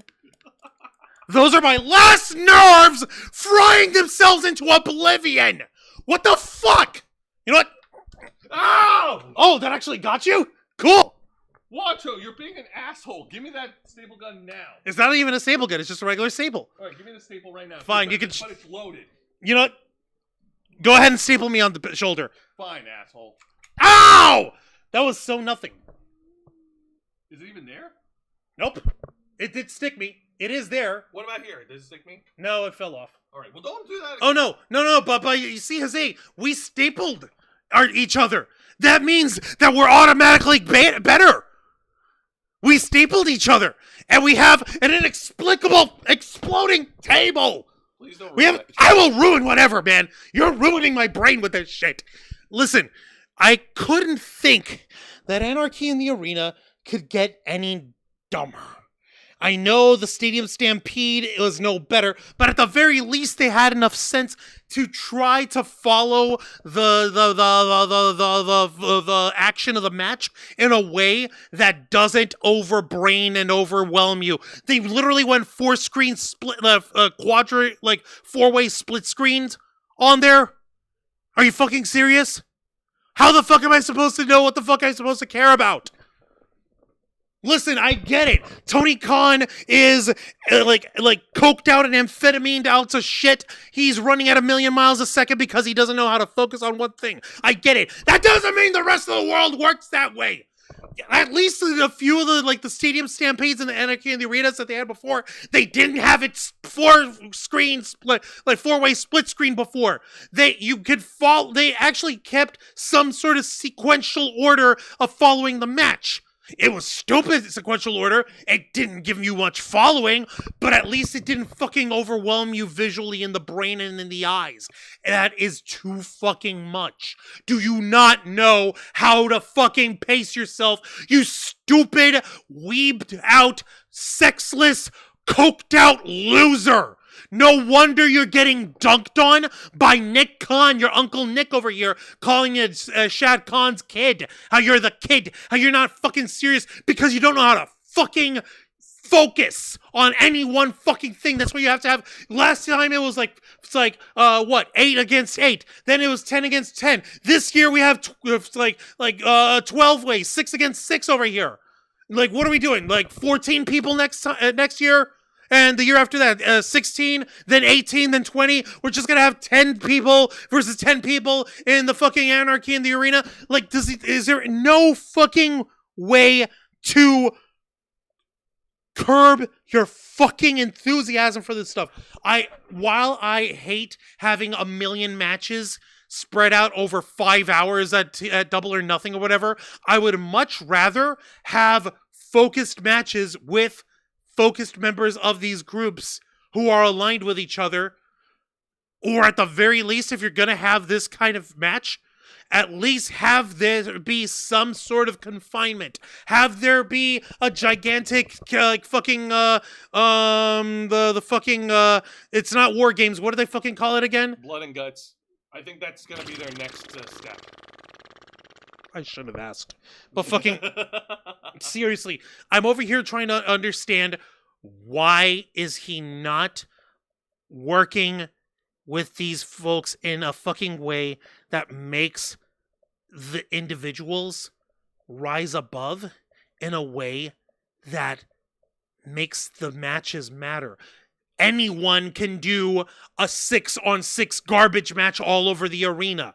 It doesn't take wrestling skill. It doesn't take storytelling skill. It barely takes athletic skill. This is the kind of booking and the kind of programming a sexless loser like Tony Khan can come up with and think that it's actually good. Jose enjoys the chaos. He enjoys the anarchy. He enjoys how there's so many things happening in different directions. Yeah, but at the same time, who am I supposed to be fucking following? Am I supposed to be following the 2 chicks? Am I supposed to be following the Ops taking on Kenny Oblivious? Am I supposed to be focusing on Swerve Strickland taking on John Moxley? Am I supposed to be focusing on any of these fucking people? It's the conservation of ninjutsu trope here, Jose. Do you not remember this? Do you not know the conservation of ninjutsu? Remind me. You need to brush up on TV tropes, man. You need to educationate yourself in this stuff. The more people there are on one particular side in a conflict, the weaker each individual person is, because like the ninjutsu in this case, for the sake of argument in this parlance, is the individual power that's spread out between the people. Like, for instance, best example, Kill Bill Volume 1. Uma Thurman, the bride, going up against the Crazy 88. Right. You know she's gonna win. It's 1 against 88 guys. Because she is that fucking crazy. When you have her singled off with, what's-her-face, with Oren Ishii, with Lucy Liu's character, it's 1-on-1. And it's more dangerous because it's 1-on-1. Yeah. Okay? It's 6-on-6. Yeah, it's even, but each individual person matters less. Fucking hell, Tony. You know how they decided over in WWE that they're going to take away the Hell in a Cell pay-per-view in order to make the Hell in a Cell match mean more moving forward again, like it was supposed to?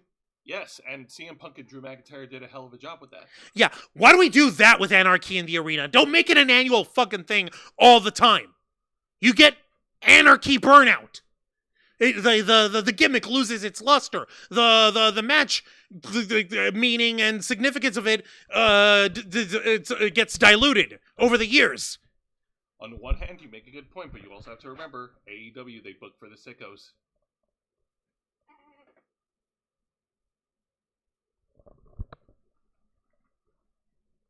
Ow! Cut it out. Thank you.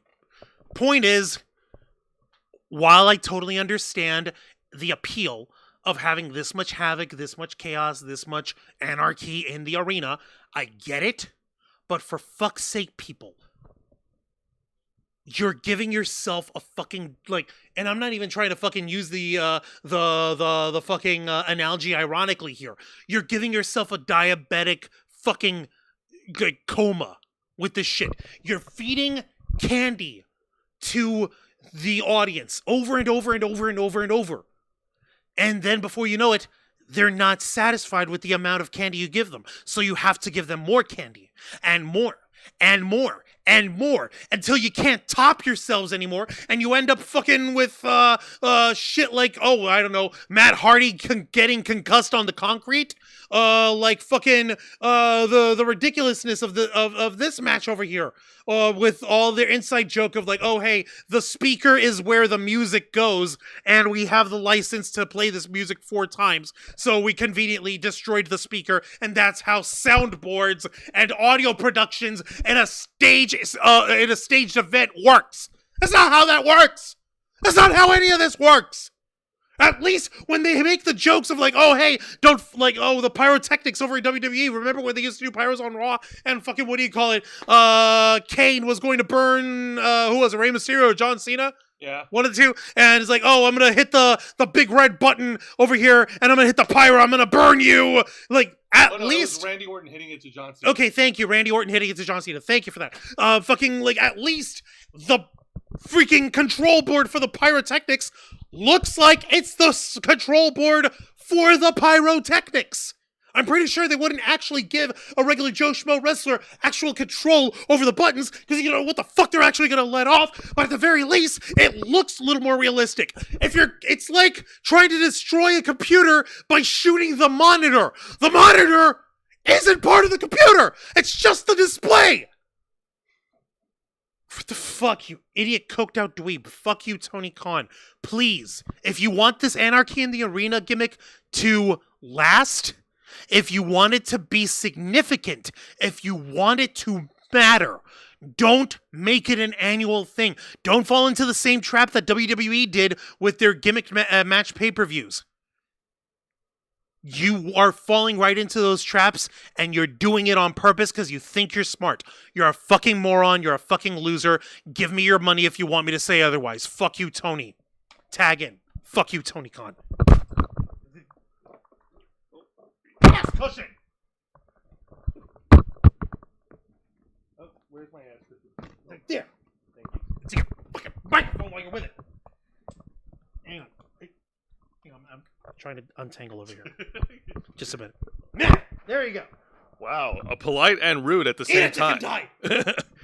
Well, like I said, me and Juan, we are two minds of this. So I'm not gonna lie. When they played, my mind exists and Aziz doesn't. I'm not gonna lie. I popped when they played Drowning Pool. Of course, like, listen, don't over fucking do a thing. Yeah, they could have just played it once. And it would have been fine. Jesus. At least the right team won. Yes, please. Now all we have to do is get the championship off of Moxley. Exactly. Now there were no segments that were playing over on Double or Nothing, so we're gonna skip ahead and go to the boring match of the night. And man, with all the hype, this match had the misfortune of going on after Anarchy at the Arena, because at this point the fans are already tapped out. And they didn't give a shit about this trios match. It is the team of Paragon, led by, aka Diet Undisputed Era, led by the AEW TNT champion Adam Cole, baby, Kyle O'Reilly, and Roderick Strong. That's their name now? They're not Undisputed Kingdom? They're not the Kingdom? They're not the Undisputed or nothing? They're just calling themselves Paragon now? They're calling themselves Paragon. Versus the Don Callis family, represented by Konosuke Takeshita, the Walking Weapon Josh Alexander, and the Protostar Kyle Fletcher. And like I said, not many people really cared about this match because they were already tired from Anarchy at the Arena at this point. It's because you gave them candy! You gave them candy, and now they crashed, you fucking idiot! And also, they really don't know what the fuck they're doing in terms of story-wise with the Don Callis family and Paragon. I completely forgot that Adam Cole, baby, is TNT champion. So, unironically, no one knows what they're doing. Your winner of this trios match is the Don Callis family. Wait, what? Fucking whatever. There's what the fuck is up with that weird-ass collar that Kyle Fletcher's wearing on his jacket? I have no idea. They're trying to make him like a big star, but No, this is the part where you actually look at the guy who's actually a big star. You know, a guy who's big and has experience being a star. And that would be fucking Josh Alexander! What the fuck do we know? We've just been singing his praises for forever. Exactly. Now, before we get to the main event, we do have one honorable mention to share. And this one is a pure delight, Juancho. Because this honorable mention... Oh, wait. Well, actually, yeah. Show off that picture first off of the winners, Don Callis family. Okay, move on. Okay. Look at that. We don't even give a shit. We don't even give a fuck about that. That's the match itself wasn't the biggest thing, but it just had the misfortune of immediately following Anarchy. Exactly. Right?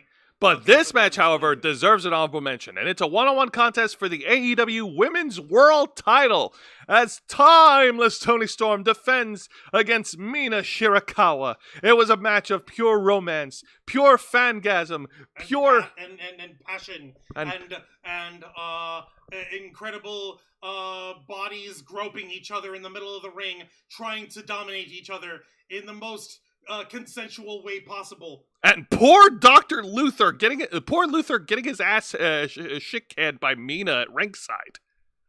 Oh my god. But after and of course the story in this match is, of course, Mina Shirakawa is working over the leg of Toni Storm after pulling a Bret Hart and locking in that figure 4 leg lock on last week's edition of Dynamite. And she's been working on the leg the whole time. Toni Storm was able to overcome the odds, overcome the onslaught, and she was able to pin and retain your winner and still the AEW Women's World Champion, timeless Toni Storm, and these two capped it off with a kiss. Gay? All right. But hey, the fans love it, and you'd be stupid if you didn't love it. I mean, I haven't watched the match. I hear it must have been pretty cool. It was amazing. Okay. Aside from the sexy shit, and this is coming from me, the resident hornball, who thirsts for Mina Shirakawa just as bad as I do for fucking Stephanie Vaquer and Rhea Ripley and Jordan Grace, and I love getting my muscle mommy on, and I miss Cora Jade and all that good jazz. What's your question? Okay, aside from the sex appeal, the match itself was actually, would you say that it works? It does work. It was great. Okay, in what ways? Give me like a... Well, in terms of both of them doing like one-upsmanship against each other, in terms of them like, making use of the environment around them, like freaking Mina Shirakawa not only knocked down Luther, but then used him as like a launching prop to pull off her high-flying moves. How? What did she do? Okay, at ringside, there was a spot. Mina Shirakawa kicks Luther in the gut, knocks down Toni Storm, then runs up, jumps on Luther, and it's like a spinning corkscrew plancha onto Toni Storm at ringside. Okay, see, that works. Okay, all right. See, that's actually pretty cool. See, like, I can get behind that. Like, I'm gonna have to find a way to watch the match in full so I can get behind that, and hopefully watch it in private, and hopefully watch it on my own time, and hopefully watch it with some lube. Okay, you could stop right there. Masturbation! Anyway, You're gonna knock the computer over, man. That's not the computer, it's the monitor! Did I not just say that the monitor is not equal to the computer? Okay. Did I not just go into a rant about that? Dude, calm down. It's amazing that you are still alive and you haven't had a heart attack. Please don't change that luck. Let's be honest, I should have died 30 years ago, but that's a whole different story. The point is, this match sounds like it was fun. I want to take a look at the chat. Vicente Guerrero sounds like Juancho would have hated a 6-way WCW hardcore title on a pole match toward the end of WCW. Jose would have loved it. Lots of guys hitting each other with trash can lids and kendo sticks. You can find that 6-way hardcore match here on YouTube. Kind of had me wondering how Adrian Byrd or Dave Burkhead would have done in 1999's XPW CZW days. God dang it. Like, see, here's the thing. 6 people, I can understand. When you have a Survivor Series style match where it's a large group versus a large group, and you have them either restricted to the ring area or contained in a cage of some kind, I can get behind those kind of things. Because you have the size of the people fucking in an area that you can focus on. But having to try to keep track of everybody all over the fucking arena when there's 12 people involved, fucking forget about it. Yeah. It's the amount of cubic space I'm supposed to take notice of in order to follow everything in the match. And the fucking sickos would yell at me saying I'm not a true fan if I don't somehow magically split my fucking attention 6 or 7 different fucking ways. That's not how this works, Steve. I don't process things like that. Not everyone processes things like that. I would lose my mind trying. You know a guy named Steve? Everyone knows a guy named Steve. All right, well, let's go ahead and get to the main event. And this is... And yes, Mr. Quake, you're right. Glad and the LGBTQ community would be happy for the star-studded kiss between Mina and Tony. Yes. Hot kiss at the end with Mina and Tony. I think I rented this at local videos. What the fuck? What the fuck? I sent it. The fuck? Oh, man. All right. Video store. Now let's get to the main event of AEW's Double or Nothing, and this is another tournament finals match in the men's bracket in the Owen Hart tournament as the aerial assassin Will Ospreay takes on Hangman Adam Page. Will it be one man's ascension or will it be one man's redemption? Neither. It'll be 2 guys who flip around and are crazy as shit. Also, Hangman looks too sober to be this mean. Looks too mean to be this sober. No, I was right the first time. Looks too sober to be this mean. He's usually supposed to be like a Paranoid, crazy, angry, drunk alcoholic, fucking maniac, but he's sober and he's going in the ring with that mean mug. So what's happening over here? This is the beginning of the bout. These two are face to face against each other. This is the main event. This is the main event that Will Ospreay lobbied for with the AEW Board of Directors on last week's edition of Dynamite. There's literally no board. There's just one guy, and he's a coked out dweeb who submits to anybody who calls him nice things. Because he needs to be friends with the bestest people ever. What board are we talking? Fucking continue. No, that's something I'm never going to fucking let live down. Because if that fucking line comes out again, I'm going to keep calling it out. And I am not fucking sorry. This shit does not compute. What the fuck? All right, so at the first couple of minutes, these two immediately start breaking out their finishing moves. What's his face? Well, Ospreay tries to hit the hidden blade. Hangman Adam Page tries to go for the buckshot lariat. These two guys have a standoff, which is awesome. And then these two guys pull off incredible moves. Hangman Adam Page, of course, tries to keep his momentum. And Will Ospreay pulls off a few pages from other wrestlers' books here. Go ahead. Including this spot where he hits the Styles Clash on Hangman Adam Page at the ringside floor. Okay, so off the apron, down into the floor? Yes, no table, no nothing to soften it, just the fucking floor. Eat shit, Hangman. Okay, goddamn. Alright. I'm honestly surprised AJ Styles doesn't do that himself. He probably does that sometimes, right? He probably does. Sometimes? He Not does. all the Yeah. time? Yeah, no. Yeah. Sometimes.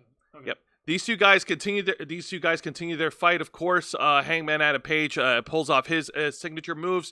He does his triangle clothesline, knocking Ospreay out of the ring, and he hits his moonsaults that he does at the outside. Like I said, it's his signature moves. I'm just calling it beat for beat here, and then. We get some more incredible spots over here. What's his face? Hangman Adam Page tries to go for another buckshot lariat. Actually, these two guys tried to pull off their own moves. Ospreay tries to pull off the buckshot lariat, and Adam tries to pull off the hidden blade, but they kick out of each other's moves. And yeah, they do another exchange over here. I'm gonna get to the finish. Don't worry. Oh, no, I'm not. There's no hurry. Okay. Well, in the final minutes of the match here, what's his face? Will Ospreay dares Hangman Adam Page to try and hit him with another buckshot lariat. He goes for it.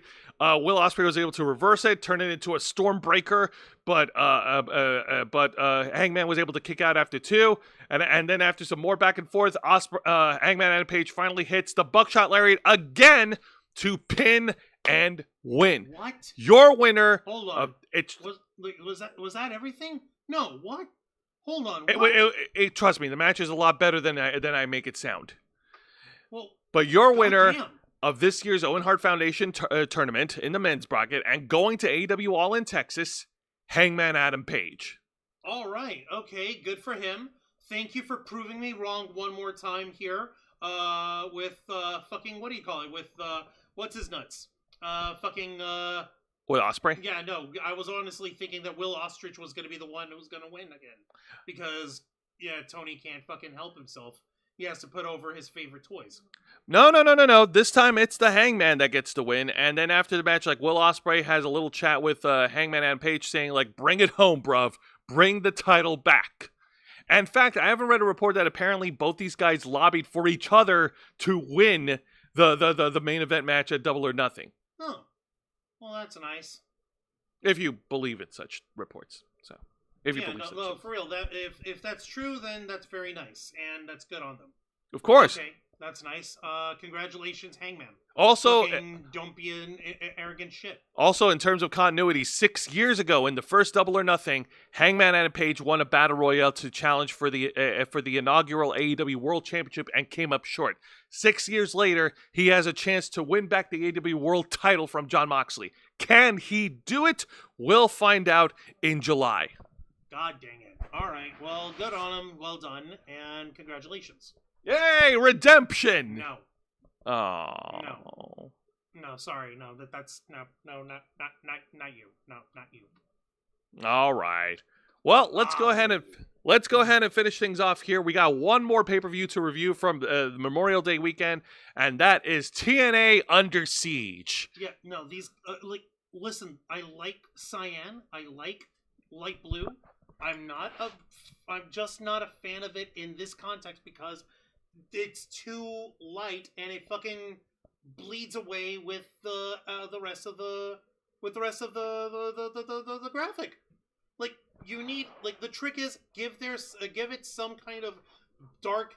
Hey, like, what the fuck am I doing? Why am I telling fucking these pro wrestling companies how to fucking do their job in terms of graphic design? Fucking yeah, fuck it. Let's just move on. Yeah, fucking whatever. We kick things off with TNA Under Siege with an incredible one-on-one bout, and definitely worth mentioning as the rising star of TNA, the new standard of TNA, Mike Santana, originally scheduled to go up against AJ Francis of I forgot the group name. First Class. Damn, they're so irrelevant. I forgot the name. Ow. So they've been feuding for weeks because in the talk segment of First Class, AJ Francis and Casey Navarro disrespected O'Shea Jackson, and that brought out Mike Santana, and he gets involved. And then in this match, AJ Francis fakes an injury, saying he's not cleared to compete, and he sends in Casey Navarro to fight as his proxy. Oh, I have an idea how this is going to turn out. Oh boy! Well, I'll wait till you're done with the little editing there, and then we're gonna get to the opening. I gotta finish fixing this, and I want to do it right. So yeah. Okay. Excuse me. You're fine. Okay, You're fine. So what the fuck ends up happening here? All right. Well, first of all, I actually have pictures from TNA Under Siege. Yay! Yay! Here we go. What? Oh no! Oh, I forgot to put them in order. That's my bad. Ay, por el amor de mierda. Okay, it's okay. It's just a bit of scrolling that you need to do. That's all. All right, where the fuck are they? They're probably all the way at the bottom. At the bottom, you're gonna have to scroll. All right. Oh no, not all the way at the bottom, but like close to. All right, scroll up. Here we go. Yeah. Are these it? Yeah, but those are not. Those are not. You need to. Okay. Okay, here. Let me help. It's okay. Okay, so Casey Navarro. That's it. There. Yeah. There we go. Ah! Just the look of pain, and I'm like, why, AJ? I thought I mattered to you. I thought we were friends. Why? He's so distraught. I feel so bad for Casey Navarro in that shot. Poor guy. Yeah, Casey Navarro is getting his shit kicked in by Mike Santana, which, by the way, I like to do a little fashion shout out instead of calling out a faux pas. Kudos to Mike Santana for paying homage to Bret the Hitman Hart with the decal on his ring attire. That's cool. Yeah, the black and pink kind of gives it away too. Yeah. Whoever said that men don't wear pink has obviously never met the Hitman. Yeah, except everyone in grade school who picked on me. Well, But that's then, a different story. those bastards deserve to be locked in a sharpshooter and be twisted like pretzels. Also, is this probably a stealth shout out to the early days of Zack Ryder with one-legged tights, but he figured out at the last second he couldn't do it, so he just rolled up one leg sleeve. Not that I know of. I don't. Yeah, no. And in this match, Mike Santana, it wasn't a squash match by any means. Casey Navarro put up a great fight. Yep, go ahead. Casey Navarro did put up a great fight, but Mike Santana, it was just all over the place with this guy. He hit his trademark moves. He hits the freaking sit-out facebuster. He hits the rolling one $150, and then he also hits his spinning clothesline. I forgot a spinning lariat. I forgot the name of that finishing move, but he intercepts it with Casey Navarro to pin and win. Your winner of this opening contest, Mike Santana. And then after the match, of course, AJ Francis is not injured. He gets in the ring and whoops the shit out of Mike Santana with the fucking cane, and Casey Navarro joins in on the 2-on-1 beatdown. Okay. Yeah. So this feud must continue. This feud must continue. Who could have possibly predicted this? Wow. Not to say that it's bad. Obviously, the match looks like it was good, but at the same time, what the fuck, people? Stevie Wonder saw this coming. Yeah, no, seriously. Freaking Ray Charles practicing karate saw this coming. God dang it. Okay, that might be a little much, but no, you're probably right. Anyways, so now let's get to the exciting match of the night, and this one is actually the semi-main event of TNA Under Siege, and it's a tag match, player. Holla, holla. And this match is being contested for the TNA World Tag Team titles. Unfortunately, one of the tag members is unable to travel all the way to Canada due to reasons of DUIs, so they had another person fill in as their proxy. As the Nemeths, Nick and Ryan Nemeth, the TNA Tag Team Champions, defend the titles against Matt Hardy and Jeff Hardy's proxy, Leon Slater. What is it with proxies here? I don't know. Why are you saying Casey Navarro's? Well, what would you call him? A substitute? Substitute, stand-in, fucking stunt double, fucking fluffer. I don't fucking know. Yeah, no. Like a stand-in replacement. Proxy would be appropriate in those two matters, in these two instances. I'm just saying, you're just surprised that the word is coming out of my mouth. That it's coming out twice in a row between two different matches. Also, I want to give a shout out to the Nemeths. They in their wrestling trunks. I don't have a picture of it, but they finally have a tag team name called the Hollywood Heels. Holy shit! Are they watching our program? Yo, Dolph Ziggler, you watching us, bro? Yo, Ziggy Swag, what the fuck? What the hell, Nemeths? That'll be $5.99. That's not $5.99. $599. We'll split that between the two of us. I'll take the smaller half, Zay. You take the bigger half. Now, the Nemeths have been feuding with the Hardys for weeks, ever since Nick Nemeth turned heel on the Hardy Boys. And my big brother. And fucking Ryan Nemeth managed to sway him some fucking how. Yep, and then because Jeff Hardy was not clear to travel for DUI reasons. He's not able to travel to Canada due to drugs. Leon Slater has been filling in, and Leon Slater is also apparently the student, the understudy of Matt and Jeff Hardy. And this match told the story of can Leon Slater hang? Can he go on the same level as the Hardy Boys? I don't know. Which he did. Well, no, he did. We got some great spots here. Over here, at first they tried to do a regular poetry in motion. Ryan Nemeth got Nick Nemeth out of the ring. And so Leon Slater took it one step further and did a poetry in motion over the top turnbuckle and hit a cannonball outside the ring, annihilating the heels at ringside. Okay, that's better. Okay, so yeah, if Leon Slater is there to fill in for Jeff Hardy, then they couldn't have picked a better substitute. Because, truthfully, he's pulling off the moves that Jeff would have been able to do 10 years ago. Of course! Thankfully, Matt doesn't have to do nearly as much, except correctly do a twist of fate. Yeah, no, absolutely. Now, Jeff still doesn't fucking know how to do somehow. Now, of course, Leon Slater, being the newbie between the Hardys, he's getting worked over by the Hollywood Heels, 2-on-1 assault, and until he finally gets a hot tag onto Matt Hardy, and Matt Hardy hits a side effect on both Nick and Ryan Nemeth. Yep, go ahead and share it. And then right here, you see we have another double team spot where Matt Hardy hits a leg drop and what's his face and Leon Slater hits an incredible splash. I love it. It's awesome, classic. Can't beat that. All right, how else does this match turn out over here? Because I'm all right. curious. Another cool hallmark spot that they pulled off is when Matt Hardy hits a twist of fate, and then Ryan Nemeth rebounded onto Leon Slater, who hits another twist of fate, like a back to back twist of fates. You know what I mean? Okay, so Leon Slater is also doing a twist of fate. Is he doing it correctly? Yes. Landing flat back into a cutter? Yes. Not sit out on his ass like a stunner? Yes, and You see, Jeff, it ain't that hard! This kid's doing it better than you! And speaking of doing it better than Jeff, go ahead and show that picture.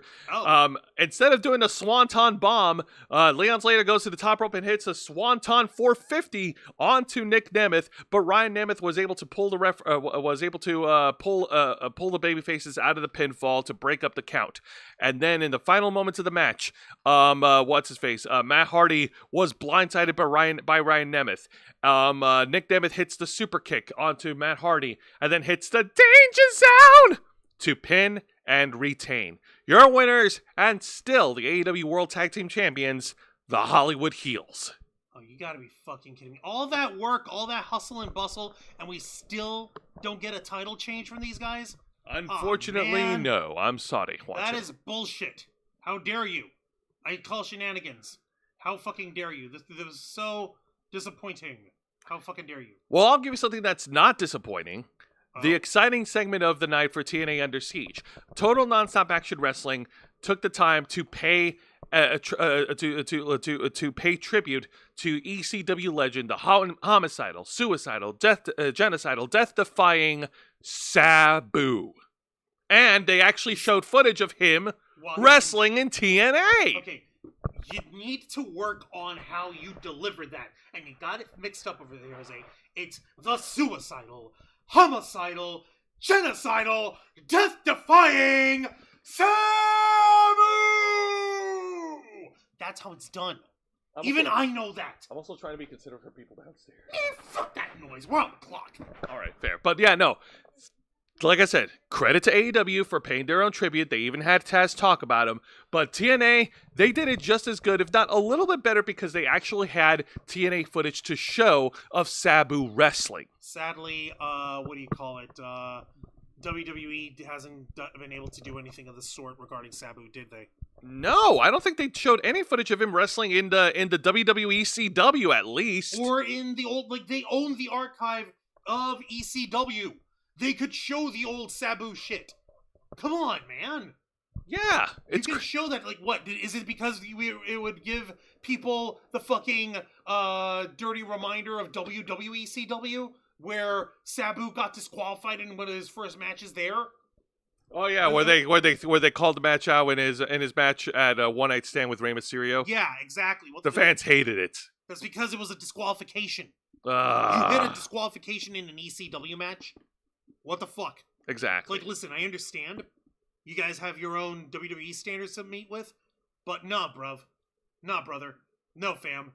No, bro. That doesn't work for me, brother. No, this doesn't work for me, brother. But still, good tribute video on TNA's end, and I loved it. I watched it, and it was great. Now, let's get to the bad match of the night, and man, this one, it was hard for me to watch this match with the ongoing dark cloud that's hovering over TNA right now. I know they have a lot of things going well with them, with their partnership with WWE, but I think that this one thing, this one eyesore, might be something they need to course correct. And it is a one-on-one match with Tessa Blanchard with Robert Stone versus Ariana Grace with Santino Marella. All right, so it's basically, yes, we are still upset about the racist. We're still upset about the racist, yeah. And we're still doing this authority battle storyline between Robert Stone and Santino Marella. What's Robert Stone's fucking authority bit again? Here's the thing. We have Santino Marella is the director of authority for TNA Wrestling. Ariana Grace, she's the ambassador, NXT ambassador. So she's there to represent NXT. Yep. Robert Stone is the deputy director. He's deputy director of authority? Yeah. Since when? I don't. The motherfucker doesn't even go here. I don't know, man. He's not even from round here. So And both the Roberts, racist. so Robert Stone and Santino Marella were both left to the ringside to make to even the odds. Robert Stone willingly left. Santino Marella was reluctant to leave, and these two fought. And yeah, no, it was very hard for me to watch this match, hearing the fans chanting "She's a racist" constantly, loudly, and they're also chanting deservedly, and they're also saying, Tessa, we coming for you. And Tessa Blanchard was playing along with the crowd, doing the Hulk Hogan poses like this. Oh, Ha, ah, ha, ha, ha. Very tongue-in-cheek there, Tessa. Not necessarily the kind of fucking, heel heat you really want in this particular instance here, Ms. Blanchard. Maybe you want to double check that shit? Yeah, honey, they don't hate your character. They hate you. For being a racist, and until you fucking atone, they're gonna keep calling you racist. Yeah. I didn't even bother getting pictures for this match because, man, it was a okay match, but I'm sorry, Tessa Blanchard is not doing a benefit for TNA. How is this helping TNA right now? The only thing Tessa Blanchard brings is star power, but I don't even think that's a factor. It's kind of not, because it's like, homie, like, you would have been incredible, and she would have already been in WWE by now, if it weren't for the fucking hiatus that she had to take during her being outed as a fucking racist. Exactly. Like, yes, Tessa Blanchard is a great wrestler, but is she good enough to put up with all the baggage that she brings with her? Like, is she worth the baggage? Is she worth the baggage? That's the big question. Let me see over here. Yeah, Robbie E. Jesus, Robert Stone, this fucking guy. Let's see. Victoria looks like Astromeda from Power Rangers in Space. Kind of. Now that I'm thinking about it, hang on. Now, listen, you brought this up, okay? You brought this up, Mr. Quake. You brought this on yourself. Okay, so... I have to fucking find it. All right, fine. Anyway, your winner is Tessa Blanchard. Wow, we're just gonna spit that out like that? Yes, but I'm sorry. I cannot bring myself to enjoy this match. It's just not good. Like with Tessa Blanchard involved, she has a touch of death. Okay, I see her now. I'm gonna just pull her up on the. I'm just gonna pull her up on the on our split screen here. Hang on. Here we go. This is a good photo of her. Here we go. So, we've got, here's Astronema. Yeah. Villain from Power Rangers in Space. She got better. Yeah, and here we got, what's her face? Tessa Blanchard. No, I'm sorry to say, I think Tessa Blanchard kind of looks better. Yeah. Oh, boy. Like, actually, no, well, maybe with this lighter hair? Maybe. But, yeah, no, it was hard for me to enjoy this match. Like, I just couldn't bring myself to do it. Like, it's hard to watch it, like, with Tessa Blanchard on screen, Juancho. The controversy, the shit that she brings with her. I know. I fucking know. All right, now before we get to the main event, we do have an honorable mention, and this one is actually a fun match from Under Siege. It's an 8-person tag team match featuring the team of the Order 4, Mustafa Ali, Tasha Steelz, and the Good Hands versus the mixed team of the Rascals, Trey Miguel and Zachary Wentz, with Indy Hartwell, and the mystery partner actually turned out to be a former member of Mustafa Ali's cabinet, Champagne Singh, who's now going by his actual name, Raj Singh. And it was a fun match, and it was a really good 8-person tag match, which featured this cool spot. So he's no longer Champagne or Campaign Singh, he's just Raj Singh? He's just Raj Singh. What the fuck? All four of the other competitors are trying to suplex each other, and they get locked in, collar and elbow locked in, all 6 of them. And then Indy Hartwell and Tasha Steelz climb over them, and Indy hits a neck breaker and hits and just plops on all 6 guys. That was cool. That's silly and cool. I support indie wrestling. It was such a great match. It was such an incredible match, but unfortunately, in the end, it was the Order 4 who picked up the win. God fucking damn it. Yeah. That's no fun. That's just rude. I know. But don't worry. Indy Hartwell is here to stay in TNA. So Yeah, that's true. Let me take a look at the chat before we continue over here. Matthew Cobra, 1980s boys rode at hot pink BMX bikes. Must be smoking because they sound like high heels. Good timed. Yep. Let's see. Next one. TNA is like a zombie. TNA respects ECW more than WWE does. Sadly, yeah, you're right, Mr. Quake. Justin Roberts did it better. Fuck that guy, man. I do it better than Justin Roberts. Last I checked, I didn't get my shirt ripped off and choked out by Daniel Bryan in the, on live television, so that automatically makes me better than Justin Roberts, so I win. Or Samantha Irving. Samantha Irving hasn't introduced Sabu, and sadly she never will, but that's another issue altogether. Do you hear what I hear? Fucking hell. okay. Alicia Fox is who Mr. Quake meant by Victoria. Victoria Crawford. Yeah, no, she does not look like Astronema by any means. What the fuck? No, she don't. Yeah, no. Alicia Fox? Hell no. No, she doesn't look like... never mind. Let's just move on. Tessa with the Hogan pose, funny women. Yep.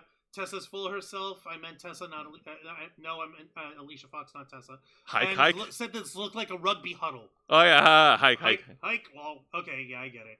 All right, now let's talk about the main event of TNA Under Siege, and this is another tag match, player. Holla, holla. We got the babyface team of... Oh, wait, well, first off, you got the heel team of Trick Williams from NXT teaming up with Frankie Kazarian versus the team of Elijah and... Say his name and he appears. I believe in Joe Hendry. The TNA World Champion at the time, Joe Hendry, teams up with Elijah to take on Trick and Frankie Kazarian. Now, we've already talked ad nauseum of the feud between Joe Hendry and Trick Williams. Frankie Kazarian is also in this feud because he's feuding with Elijah and Joe Hendry, and he wants a shot at the TNA World title. So, these two are not friends, Trick and Frankie. These two just have common enemies. And you know what they say? The enemy of my enemy is my friend. Or enemy. How about we compromise and call each other frenemies?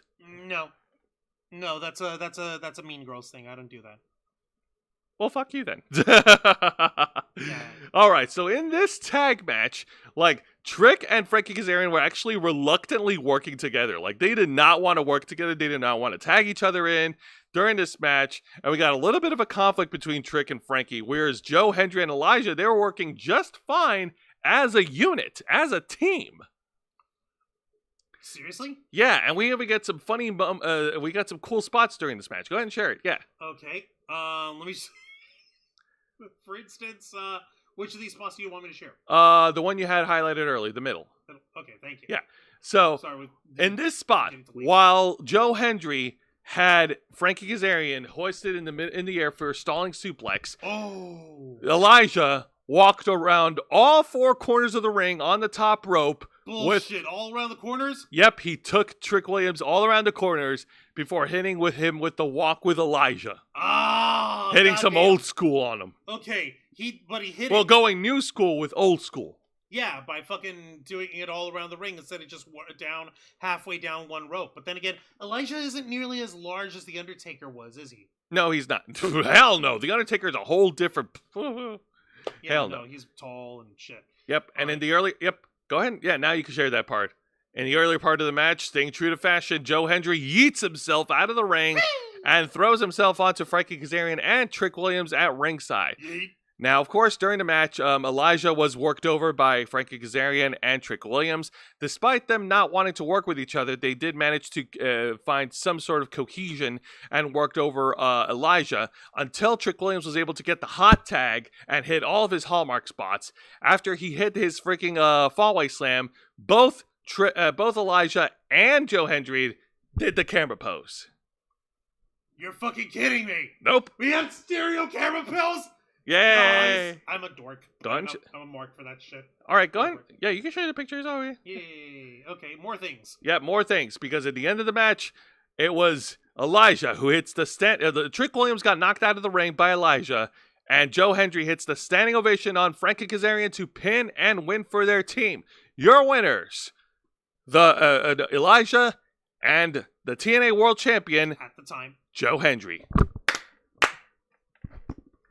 Now, mind you, this match, this pay-per-view happened a few nights before Battleground, so that was when Joe Hendry had the title before he lost it to Trick in Tampa. God dang it. So they went to Canada and then flew down here a couple days later and then down to Tampa, and that's when he lost the title. Exactly. He didn't have any Cuban sandwich. That's the problem. Womp womp. He didn't have any Cuban sandwich with Glitch Energy. Or Glitch Revive.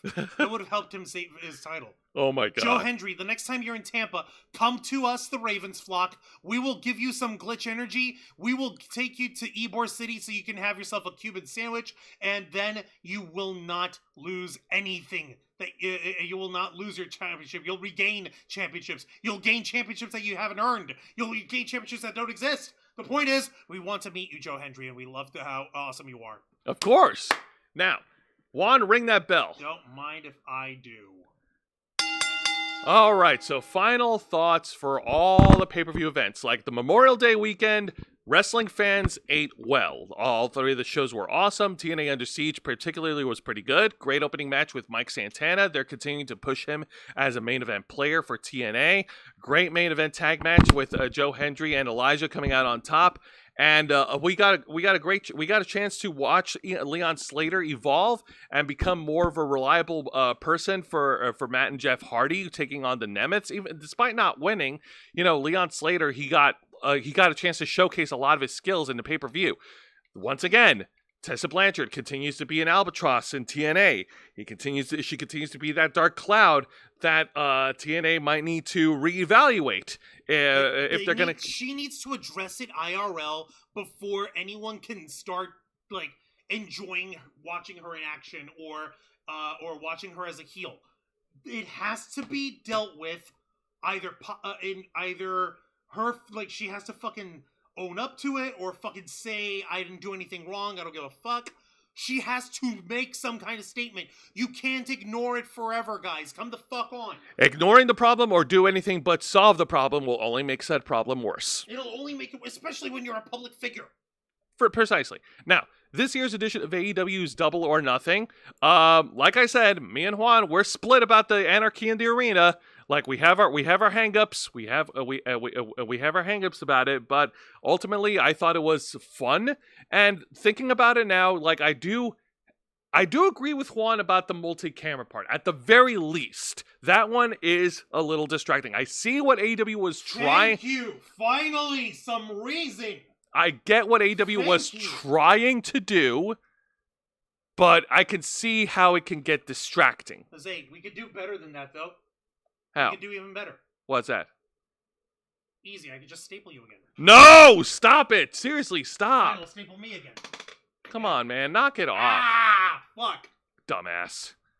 I'm so hardcore, Jose. Okay, Give but... me $80 million, Tony. I just... Okay, Juancho, TNA gets away with using a staple guns in their hardcore matches, and I don't hear you... AEW. No, TNA also does it too, and I don't hear you complaining about it. When was this the last time they used... Every Sami Callihan match. Yeah, but when Sammy does it, it's actually fun. It's not overdone. Okay. Well, anyways, but no, the tournament matches were also pretty fun. Hangman Adam Page winning the main event was the right choice, and I think him and Moxley are going to have a great match for the AEW World Title at All In. And of course, Timeless Tony Storm and Mercedes Moné, yes, they're going to make gangbusters, and I just hope that Tony Storm is... They get hot and sweaty with each other. Oh, God, no. The match, and they ravage each other's bodies in the most brutal and tantric manner possible, and insert all the innuendos here because this was gay as hell and it was fun. Unless Mercedes Moné vetoes all that shit. Yeah, this doesn't work for her brother. Exactly. Now, this year's NXT Battleground was amazing. I think my favorite match would have to be the women's matches. I'm tied between Jordan Grace and Stephanie Vaquer, and the opening match, Sol Ruca and freaking Kalani Jordan. Both women's matches were amazing. It was so good to watch. Yes, the main event was history-making, with Trick Williams winning the TNA World Title. Like, okay, on the one hand, that's some history-making, but I'm like, yeah, great to see the partnership with TNA is working well. Well, I'm pretty sure these guys are going to do something crazy to allow for a TNA guy to look just as strong and just as big. hear me now, quote me later. They're going to do something big with Joe Hendry snatching the NXT championship off of Obafemi in like a spectacular way or something. I don't know. Maybe they'll have like they're going to come up with something fucking crazy to make for the fact that that an NXT guy is the TNA champion. They're going to do something big in order to try and like balance the proverbial scales. No, you know what? You got a good point there. If I'm wrong. Also, just to answer Vicente Guerrero, he's asking, what does yeet mean? I've read that online for months. It's very simple. Yeet is, in fact, an onomatopoeia, which, if you may or may not remember, is a word that comes from the sound associated. That it makes. For example, sizzle or cuckoo. So for example, like cuckoo, you hear like cuckoo, cuckoo. That is an onomatopoeia because it sounds like, because the word itself is written out and spelled the way it sounds. Well, here's another example of onomatopoeia. Boo! No, that's not an onomatopoeia. Fine. But yeet specifically is meant to be the sound that, like, if you're throwing something very far and you're throwing it with all your might, like if you're throwing a football or if you do shot put or whatever, and you let out that heavy grunt, that heavy exhale just as you throw, it kind of like, it would kind of sound like you're saying yeet. Like yeet!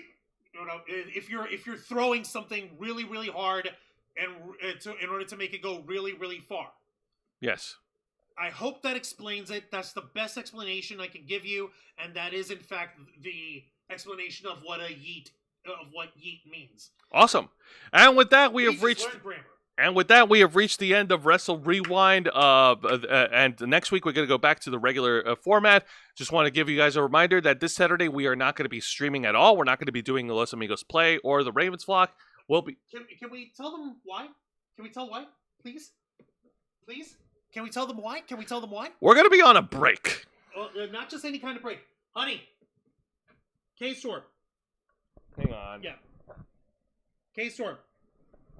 Can we tell them why, specifically, we're not going to be streaming anything this Saturday? Do we? She gives a thumbs up. Okay, so K-Storm's birthday is coming up next Monday, June 2nd.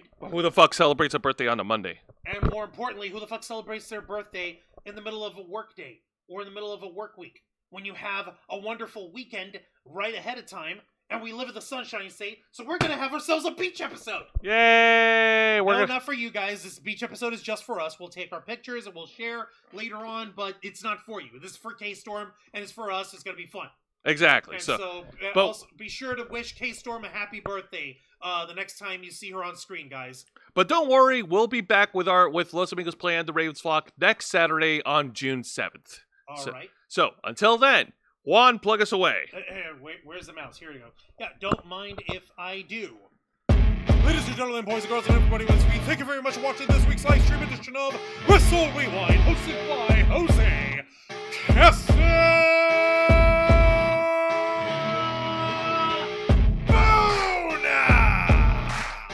as he reviews for you the best and the worst of three of the most exciting professional wrestling programs in North America today: WWE's NXT, AEW Dynamite, and TNA Impact. Step into the ring every Thursday night at 10 p.m. Eastern Time live, simulcasting on YouTube. Hit the subscribe to the follow button, ring the notification bell to stay up to date with all of our content. Become an interlocker by hitting the join button. And until next time, continue to follow us on Facebook.com/TheRavensFlock, Twitter.com/RavensFlock13, Instagram.com/TheRavensFlockOnline, Kick.com/TheRavensFlock, and of course, remember to hit the subscribe button, ring that tiny notification bell right here on our flagship platform, YouTube.com/TheRavensFlock, of the Black Files, Los Amigos Play, Wrestle Rewind, and the Ravens Flock. All right, folks, thank you very much for tuning in to another exciting edition of Wrestle Rewind. For Mr. Juan Arouse, I'm Jose Castbona, and this is Wrestling.